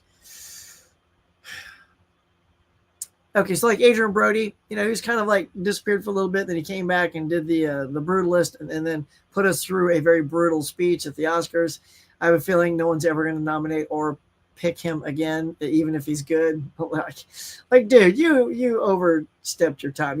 Like he gave a speech like he's freaking of the caliber of Daniel Day-Lewis or Jack Nicholson or these greats. It's like, come on, you did a good job, but let's shut it down. But anyway, Armando Sante, I think if he's going to have a comeback, it would have to be something that really stands out individually. A love thing with Meryl Streep. I mean, a movie about an older couple in love doesn't do as well as like younger people because that's the demographic going to the movies. I would probably watch it. Maybe. I mean, it'd have to be a really good love story for that to work. I don't know. I sort of think more like, I don't know. He's such a good actor though. So evening, fishy do smirk, Mr. Moody. Let's see. You really want to see Ian McKellen with a red suit and purple underwear like comic book convention debate, or will it look silly? Well, I mean, they never do the underwear. They always make the costumes fairly beefy and cool. And Magneto, look, he does wear sort of the maroon outfit in the third X-Men movie that he's in. It's very reminiscent of that. It's a good movie version of that costume. So yeah, I mean, no one's ever gonna have the underwear. They just don't do that, except Superman. He's putting on the undies, y'all. So yeah, I don't think they're gonna put Ian McKellen in that. And I'm a little worried too because you're bringing in Ian McKellen and Patrick Stewart, who are 80s. Is one of them even in their 90s? I don't know. Like that is pretty old to be like saying we're gonna start the X-Men again with these older guys.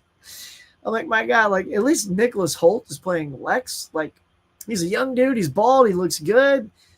I mean, obviously he played Beast in the other X-Men movies. So it's not like, but I mean, just look at him. He looks good, bald. He would make a great Professor X. clearly we don't need fan service here for these characters, y'all. That's the only thing. My biggest complaint, if I had to, about this cast is it's a lot of fan service because you are bringing X-Men into this Marvel universe for the first time. You could literally bring any actors in you want. You don't need these OG actors from the late 90s and the 2000s. You don't. You could pick anybody to play Professor X, Magneto. Look, we got Michael Fassbender to play Magneto, and he was great. So why don't we just go with Magneto, like him and McAvoy playing these? I don't know. So yeah, I just get a little worried when we start tapping into our legends like Stuart and McKellen. It's like, let's be careful with our beloved gems, please. I've heard there's going to be told 50 cast members for Doomsday. Well, there you go. That's why I think that second list I had up, it's going to have a lot of those people in it. For sure. Hello, Mama Nikki.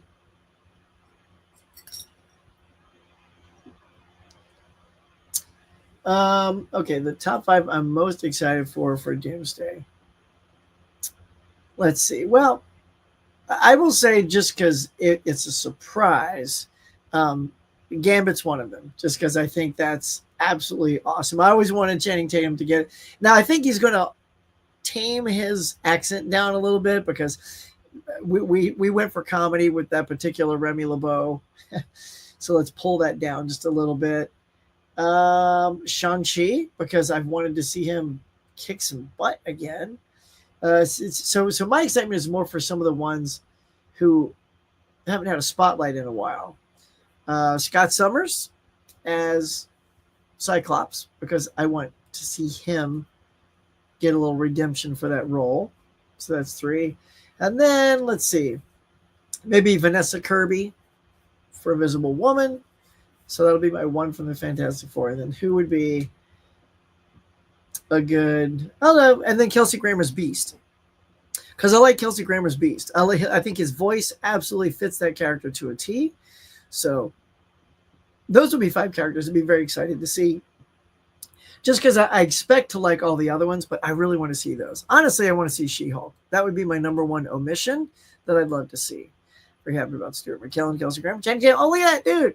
I swear I didn't look down and read your thing. We almost give you like half of those. So now, and the actor plays Cyclops. Yes. Yeah, man. That's James Marsden.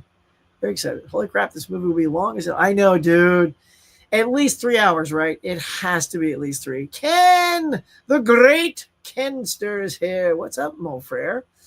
Hopefully you're still here. I know it took a while. I've been yakking like a fool, flapping my gums, but I always love it when Ken is here.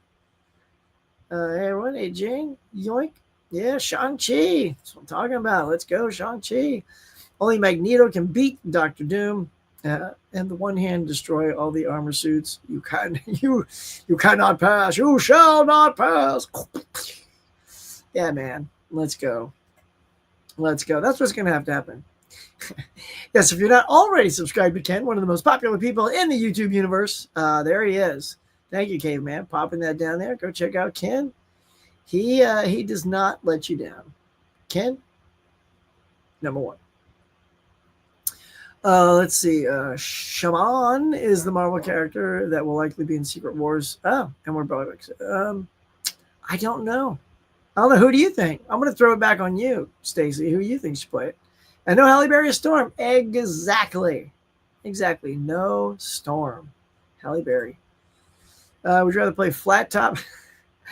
Dude, Flat Top. I want to play Flat Top. I freaking love makeup prosthetics. I think that just to bring those makeup things alive is so much fun. Mysterio's just got suit in the dome. Don't need that. And Vipers. Flat Top all the way. I'll play the hell out of Flat Top. David Lopan calls you. He's back and he's alive. He's making a reality show to fit the best. Green Eyes. People need his clearance and a streaming deal. Will the show be good? To find people with the best green eyes, it'll last 1 episode. And then he'll do so, and it'll be a live episode, and he'll do something stupid, and Jack Burton will show up, and he'll kick his ass. That's right, Kenny Levels is here. Have Ben Stiller play a comical Ichabod Crane in historical fiction comedy movie or streaming program. I mean, it was almost kind of comedic when Johnny Depp did it, but this would be funnier. Let's make a movie, comedy movie. Yeah, I really like the Wasp, like the actress Evangeline Lilly, who plays the characters. But yep, from Lost. I bet. Yeah, I know you're talking about Lost.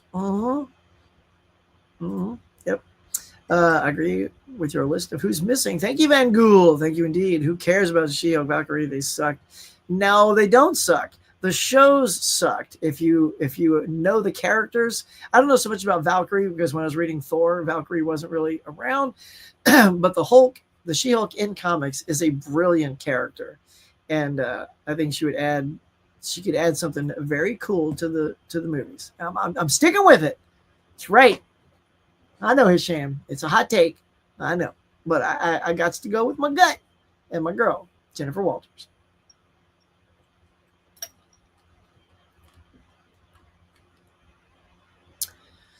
Where the chap goes to sleep now and wakes up in the 2020s. Who's the best and worst role? Christian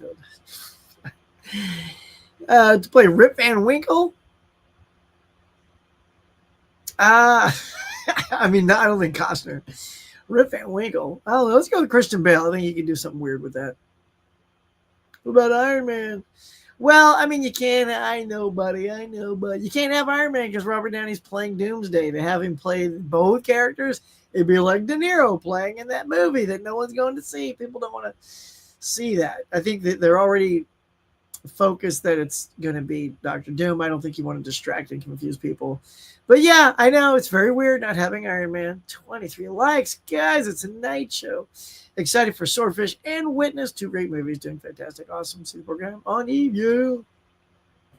Yes, Wrath of Man was great. Thanks, Huck. Yep, I love Wrath of Man. Got it right over there, man. Right over there. About to have coffee. Nice. It's cold here in Michigan. It's 30 degrees. Wow. That is chilly. It's almost 60. Dang. If all the movie collectors united, they could create a buying collective and raise the standards of the product. I mean, we are sort of united, aren't we? We already are here and helping everybody. Like I do my thing here, and Ken does his show, and other people do their shows, and we talk about deals and show people how to buy stuff. So I mean, I think we've certainly raised the awareness. Now, whether they're going to raise the standards of products, I think that's for the boutique labels to do that. Although they don't always knock it out of the park. But, when Arrow steps up and gives you a nice chunky box, like for Witness and movies like that, that's a good thing. When Vinegar Syndrome does their little snapper cases for things like Roadhouse, that's a plus. Even sometimes they'll do it for movies that aren't great. I don't really buy into those. I'm not a completist, thankfully. I don't have that completist mentality because I'd go broke if I did. But some of the titles that they release in those nice snapper boxes, I don't know, they don't wow me. So, but the boxes are nice, and some of the transfers are good. But sometimes a transfer can be bad. Ken, speaking of, so I'm doing a review about Tommy Boy on 4K, and he said it's very inconsistent, which I loved hearing. That I love hearing a good, straightforward, honest review from somebody. It's sort of like what I do when I come out of the movies and I tell you what I think of the movie. You take it or leave it. If it connected with you, or when I do my 52-week movie challenge and I tell you how that movie was, if it connects with you, you'll either be interested in seeing the movie or not. And Ken did that for me in buying Tommy Boy. I'm like, dude, I got the Blu-ray. I don't need to upgrade for $30 for an inconsistent watch that I then probably won't watch again, and I'll just end up putting the Blu-ray in. And he was right there with me. So that's why I love Ken. Keeps it real, man. 23 likes. All right, 23. Gosh, y'all. Come on, we hit 30 on a morning mug in an hour and 10 minutes. Let's go. This is nighttime. Let's go, people. I agree with Jeff Daniels. Regarding Jeff Daniels, he writes me out on everything. What actor or actress weirds you out? Oh, weirds you out on everything. Jeff Daniels weirds you out? I don't know. I don't think anybody weirds me out. I mean, Crispin Glover is kind of a weird dude. I don't know if he weirds me out, but But Crispin Glover.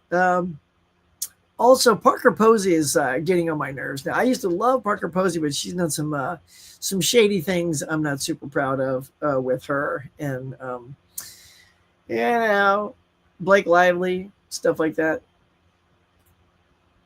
Better late than never was it is, so it is better late than never. Yeah, Gorman and Shatner um, in the ring. It was funny.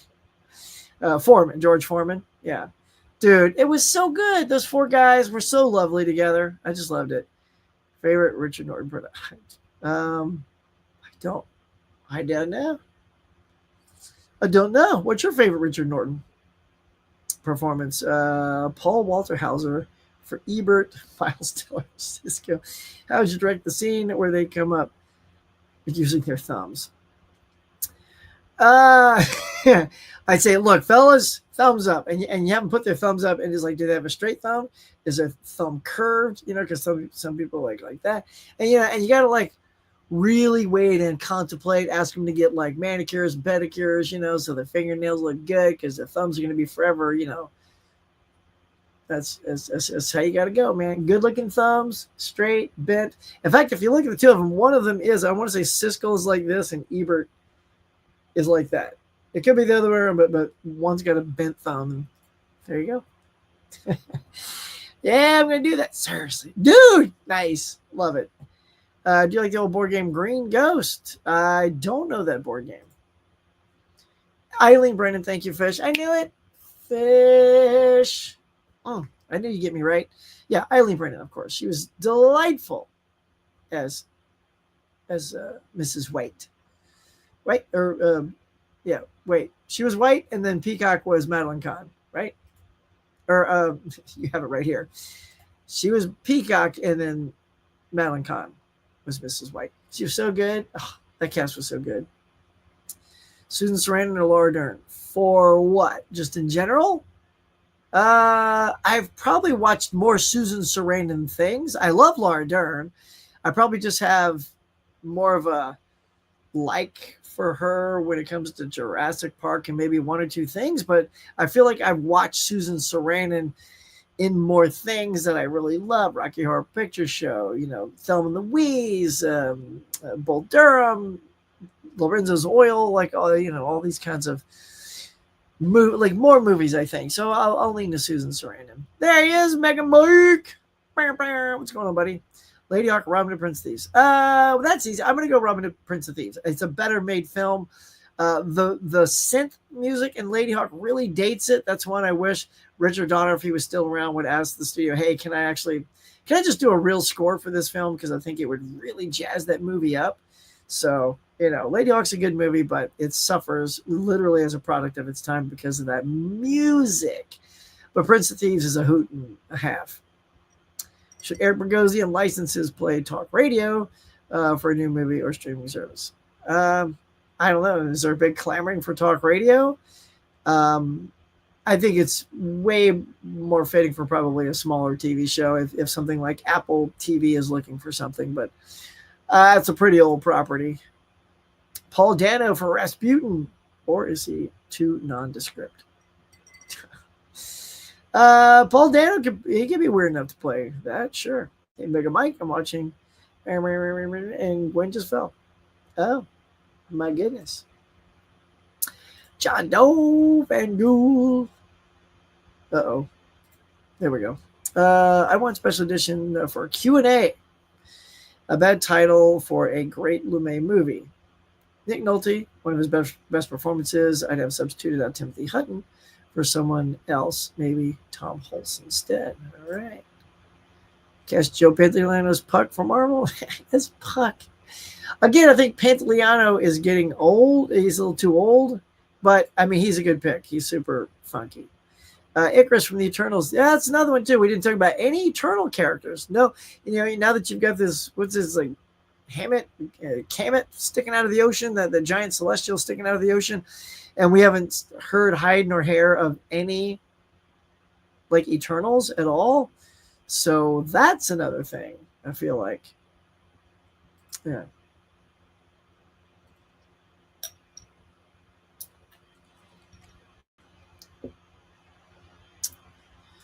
What's my favorite scene in the comedy? Realize they lose their house. That's a specific, super specific question. Comedy where they lose house or they have lost it in their challenge. I don't know. I mean, the only real house thing that sort of pops into my mind is like Money Pit, where lots of things are happening to it. You can go with Poltergeist because the house is sucked into the evil universe. Well, that kind of sucks. It's not a comedy, but it's the only one that pops in my head. I was thinking Adam Beach from Flags. Nice. No Halle Berry or Famke Janssen. As another one. Jean Grey. I wrote that there. Missing Jean Grey. Boo hiss. Do you realize Frankie Muniz is a NASCAR driver? I did not know. Look at that dude go. Another $2. Thanks, buddy. Hey, Huck. I have 5 episodes left. Dude, you flew through that. Way to go, my man. Darren. Just gonna do my own dance for you. All right, there we go. Let's see. Regarding box office, what was the per theater average winner last week? I love your box office roundups. Per theater average? I mean, I don't really. Well, let's see. I mean, it's going to be a working man. I mean, if you take the 15 mil, that's about a $4,700 average per screen. So I guess that'd be my favorite. I mean, there's others that have had better. Let's see. Let me take a look here. Well, Princess Mononoke, which came out also in 4K restoration, only made $3.8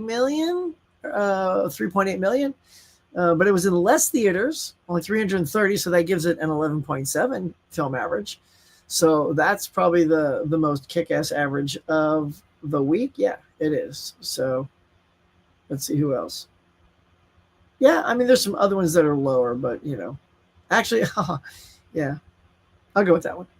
There you go, man. Thanks. 24 likes. I don't know. We're going to hit 30K, man. I'm just going to have to call it at 2 hours, man. I'm ragging myself out here. Can't even get 30 likes out there. Holy hand grenade, y'all. What's a kid to do? Let's see. Tried rewatching Joey, the Friends spinoff. It's really missing something from the beginning. It is, but I'm sort of charmed by it. It's not nearly as good, but I like it. I wish season 2 would have come out on DVD. All we have is, look at this, is this one right here, season 1, and no season 2. Boo hiss, Warner Brothers. It's only one more season. Just put it out already. Regarding Prince Norton, I enjoy the China O'Brien. Oh, Mr. Nice Guy. I love Mr. Nice Guy. I think it's a fantastic Jackie Chan movie.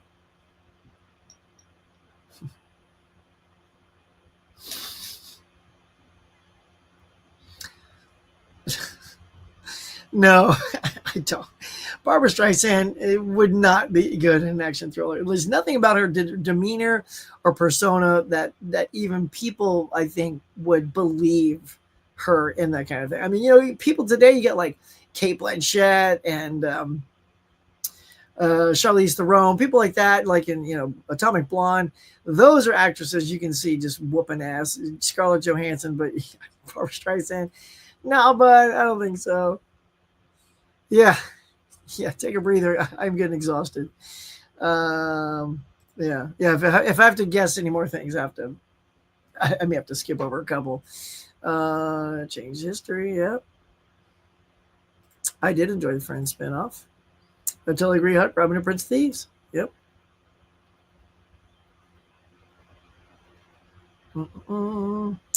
Do I collect ticket stubs? I used to. Now they just sort of rip the little paper and all that. I have them kind of all laying around. I know there's some people out there that do. They keep the ticket stub and they put it in their movie. But honestly, a lot of new movies nowadays, they don't have a lot of rewatch value. When I see them, like right now, Companion and Overcane are the only 2 movies I've seen this year that I instantly would like to purchase at some point.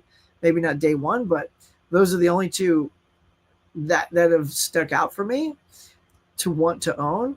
And then so all those other movie tickets, where they're just going to sit in a bag or a basket, So because I don't do that, I mean, I have a bunch, but it's not like I've been collecting them for a long time. So it's not like something I hold on to intentionally or have a golden plan for them.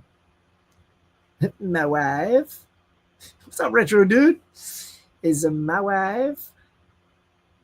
Yeah, I can't do this. Stacey, I gotta take a break. Let's see. I have Joey season 2 on DVD. I've heard it's rare though. Yeah, it is. Yeah, you can't get it here. I think Canada has season 2. So to my Canadians, my brothers and sisters up there, if you got one, send it my way, man. I'd appreciate that. But yeah, I don't know. I don't really know how else to get it. I think there's also a Chinese version. I've seen one on eBay, so I hope that's a legit copy. It might be the only way to get it. Maybe. My wife and I like episodes is great. Retro dude, I love that show. It's so well written. Alan Blanc, but yeah, it is way better than Joey. I give you that. It's super well written, and him playing sort of a snarky version of himself. Apparently well endowed. That was kind of funny that he must have like, yeah, let's do that. Yeah, I think episodes is great. I have seasons 1 through 4 over here. I'm waiting to get season 5. Love that show. I am right there with you. Good night, Dave. Have a good one, buddy. It's my favorite horror comedy. Gosh. I mean, I guess kind of Scream is kind of a horror comedy. A little bit. But more of a straightforward, I don't know. Let's see. Probably, I mean, Return of the Living Dead is a gem. So that one, I recently liked Hard Eyes. I thought that was a very good horror comedy. And, American Werewolf in London is kind of a horror comedy. There's a lot of comedy in that movie. It's very horrific. So if you accept the comedy that's in that movie, that would have to be my favorite horror comedy. Even though some might just consider it a straightforward horror werewolf movie. But it's funny. It's funny, y'all. The only movie that I've seen that I would rewatch would be Last Breath. I like Last Breath quite a bit. I thought that was very, very good. Hey, Huck, did you hear the announcement of 12K Ultra? No. Are you serious? Not doing it, dude. Look, I'll say that there's just, I don't think there's any way that's going to become a collectible format. I won't be joining that ship if that happens. Yeah, Wow, 12K? I mean, think about everybody that's already upgraded to 4K. Like, I'm talking about studios that have mastered everything on 4K. They're going to be like, oh my God, we got to master this again? And it's, the collectors are getting smaller and smaller. And that's going to be pricier and pricier to do something like that. So I can only imagine how many people are going to jump on that wagon. Have you seen the Mount King movie Water? Do you expect that to go to Blu-ray? Nope, I haven't seen that. Man with the Plan was good, in my opinion. Cool. Yeah, that's good. 28 likes, almost at 30. I'm almost pooped, y'all. We're at about 2 hours. Running out of juice. I may have to get some dinner, man. It's like 7 o'clock my time. Tucker and Dale. Oh, there you go, fish. Thank you. Tucker and Dale, I just saw for the first time last year. I actually have it sitting in my cart right now because it was part of that buy 2, get 1 free, but I just let it fester in my cart, and maybe the deal's over now because I was like, because I was going to get that and 2 more. And then one of the other ones came off of the deal. They just took it off. It was actually Michael Caine's, what's one of the Mini Coopers? The Italian Job, the original Italian Job. I was going to get that, and then I forget what the third one was, but I was going to get those 3, let it sit there because sometimes I just feel like I don't want to spend the money. So who knows if it's still there? I love Tucker and Dale. That's right up there, dude. I freaking love that. Have you heard about Disney will buy Star Trek? I have not heard that, and I don't think that's true. I don't think so because I thought that another company bought Star Trek. I forgot the name of them because I'm trying to think, and it's not here. But God, if Disney owned Star Trek and Star Wars, that'd be, I don't know. I don't know how I feel about that. I'd have to give that some thought, Van Gool.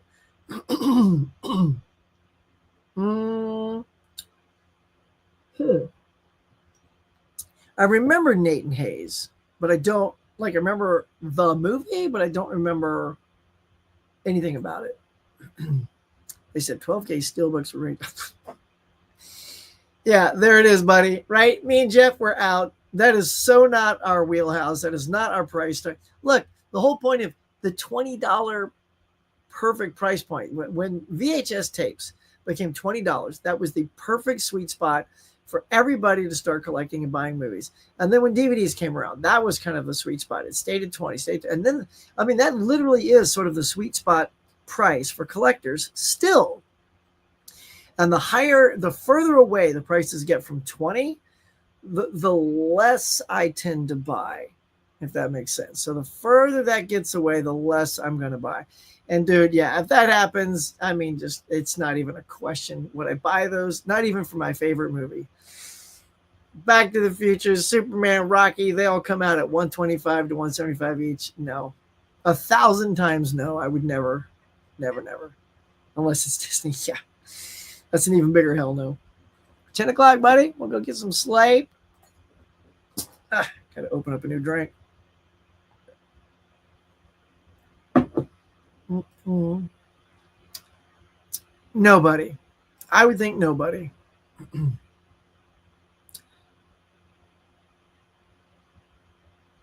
I don't know. I don't have a strong opinion on either one of Mice and Men, I guess. I paid more for a rare steelbook. You have not. Have you? You've paid more than the 100. What was it, Movie Hunter? I got to know now. You pay more than 125. I got to know what that rare steelbook was. I got to. They may get rid of a format then, but not 4K. Mm-hmm. I don't know. You're so right there. The further from 20, the further, yeah. The further your interest grows. You mean the less your interest grows, right? To want to buy them. Yeah, because 20 is my sweet spot. 20 is my sweet spot. All right, y'all. So before I wrap, I got to let me see if there's anything else that I have not gone over that I want to share with y'all. I do have something on the way out. Let's see. We did that. Did all of our good stuff. Okay, let's do this. I'm gonna plug something, y'all, super quick that I think you will absolutely enjoy. Let's go here. All right. So I was recently here. Let me get the movie first. All right. So I was in a movie. This one right here, Steel Frontier, that everybody knows about by now. Here's the old Huckster right on the back of the thing, y'all. And there was a guy named John Cross, who did a PM Entertainment. This is put out by PM Entertainment is the company. So here is, let me take you down there, John. He did a podcast on all the PM Entertainment. He's going to go through all of the PM library. And episode 3 just happened to be, boom, Steel Frontier. Look at that bad boy right there. And there you go. I'll just read it to you right here. It says, saddle up and ride into the wasteland. This week on PM Entertainment Podcast, we're diving into the dusty, bullet-ridden world of Steel Frontier, post-apocalyptic Western directed by Paul G. Volk, Jacobson Hart. We've got exclusive interviews with the masterminds behind the mayhem, Paul and Jacobson, plus a special conversation with yours truly, Brian Huck, aka Chicken Boy. They're sharing all the wild stories from set, from high-speed chases to explosive stunts. Check out Brian Huckabay's YouTube channel, which you plugged me very nicely for. Your support helps us keep the action-packed conversations going and bring more legacy guests to the show. Share it with your fellow action fans, and let's spread the PM Entertainment love. So I'm very happy to say, here it is right here. If you want to go check it out, you just visit any of your podcast places. Here they all are, podcast, Podbean, Pod this, Pod that, all these different pod things, and just look for the PM Entertainment Podcast. It's a really good listen, y'all. It's a little over 2 hours. I just had it on while I was working one day, and just listening to the two directors talk, and one of the directors, Jacobson Hart, is also the writer of this movie, and they have great anecdotes as well. So, do yourself a favor, man. Please go check out that podcast and tell John I sent you. It is excellent, y'all. So, okay, I think that's it. We'll just wrap up these couple more questions, and then there you go. Let's see. Yeah, you got it. Yeah, I knew what you meant though, bro. Because we're like this. Me and you, we're like bros when it comes to this collecting. We're on the same team. 280. Woo!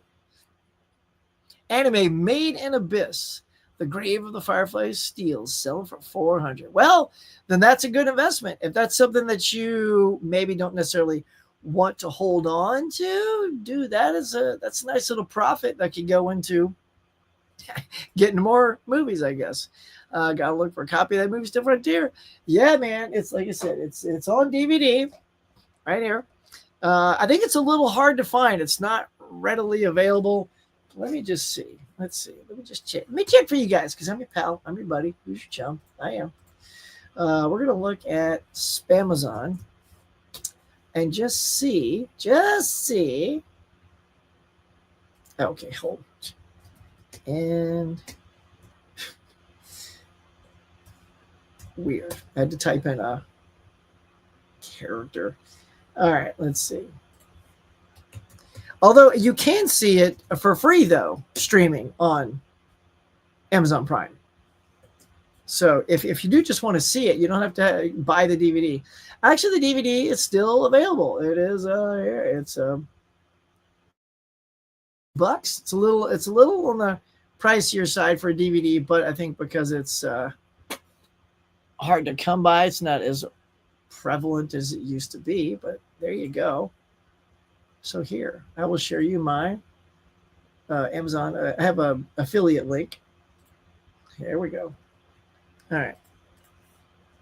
There you go. So there's an affiliate link. I'll drop it down there if you guys want to click that and go buy it. That'll throw a couple of pennies towards my channel. That's very cool. But again, you don't have to buy it. Just go stream it. It's on Amazon Prime for free right now. You can, as soon as we're done with this, boom, go watch Still Frontier. Watch your boy Huck. Cluck. It's good stuff. It's very much like a post-apocalyptic type movie. Controversy. Would you like Bread on a Wire sequel? Nah, because I think both Mel and Goldie Hawn are just. Yeah, nah. I don't need a sequel to that movie. Its charm is what it is. AB has a few copy, reasonably priced Still Frontier. Nice, or in a double pack. Well, that's pretty cool. Go get it, y'all. As a movie lover, do you respond to people? Movie, it doesn't make sense. Okay, hold on. Let me back it up. As a movie lover, how do you respond to people? Movie, it doesn't make sense. For example, sci-fi movie and action movie. I don't quite get what you're saying, mate. How do you respond to people? Movie, it doesn't make sense. For example, say, I don't know what you mean, love. Try that one again. And I'll see if I can dial on that. I will definitely click on that after the live stream. Go first, maybe. Noise. Did you see John Wanda Margaret in cinemas? I did not. I only saw it on streaming, I think. I want to show my mom you and say, this is Huck, one of my favorite YouTubers. Oh, well, yep, that's me. You will have tons of me there. In fact, the reason I also brought that up is there is a let me give you another. Before I leave, I'm going to give you one more cool place to go. It's a very okay. Here it is. So PM Entertainment. Well, the PM Entertainment library is starting to get released on Blu-ray, y'all. Just when you thought there was no love left for the classic PM Entertainment sci-fi action genre, if you go to this website, it's called Brother Belial. They sell Blu-rays, overseas. So you're going to have a region-free player to play these, which is why I'm looking into getting a region-free player. But as you can see, if you click the link, they have a lot of their sci-fi and kung fu stuff out. But Still Frontier is going to be coming later this year. And I dug out all my old behind-the-scenes footage. They let me run wild with a camera on that set, y'all. So it's been 25-something years, maybe longer, 30. And so I've been assembling all that behind-the-scenes footage, and I'm going to reach out to this company and say I've got footage nobody else has because I was the only person running around covering that set with a camera. And I literally just finished cutting it earlier today, and it looks great. It's super cool. It's all Super 8 tape, so it's not super crisp like nowadays, but it looks good. I'd be very excited if they would want the footage. Maybe I can make a little deal with them to maybe get some copies that I could give away on the channel. And we'll do I want to do a watch along with the movie, so we could all jump on Amazon Prime because it's free. And we would tell everyone, let's go to Amazon Prime on this night. We'll watch it. And then the next night, I want to have some of the directors over and some of the cast members, and we'll do a live stream, and then hopefully promote these movies and give some away. If I can make all that happen, that's my big end goal sometime this year. But that is probably going to do it, y'all. Let me just see real quick if there's any last stuff. Oh, wait, see. Tom Berenger. Let's go with Tom Berenger. Disc Rot turned into a popular podcast now. I know, man. Everybody was talking about that. There was a guy, who did that like 2 or 3 years ago. He was way ahead of everybody, and it's just now catching up. Damn fool idealistic crusader is his YouTube channel, and he's got tons of videos covering that back in the day. Not tons, but let's see. I'm sorry, actually I didn't read your thing. I'm planning on watching the commentary for the 2 final episodes of Friends. Nice. Because Robert Zemeckis.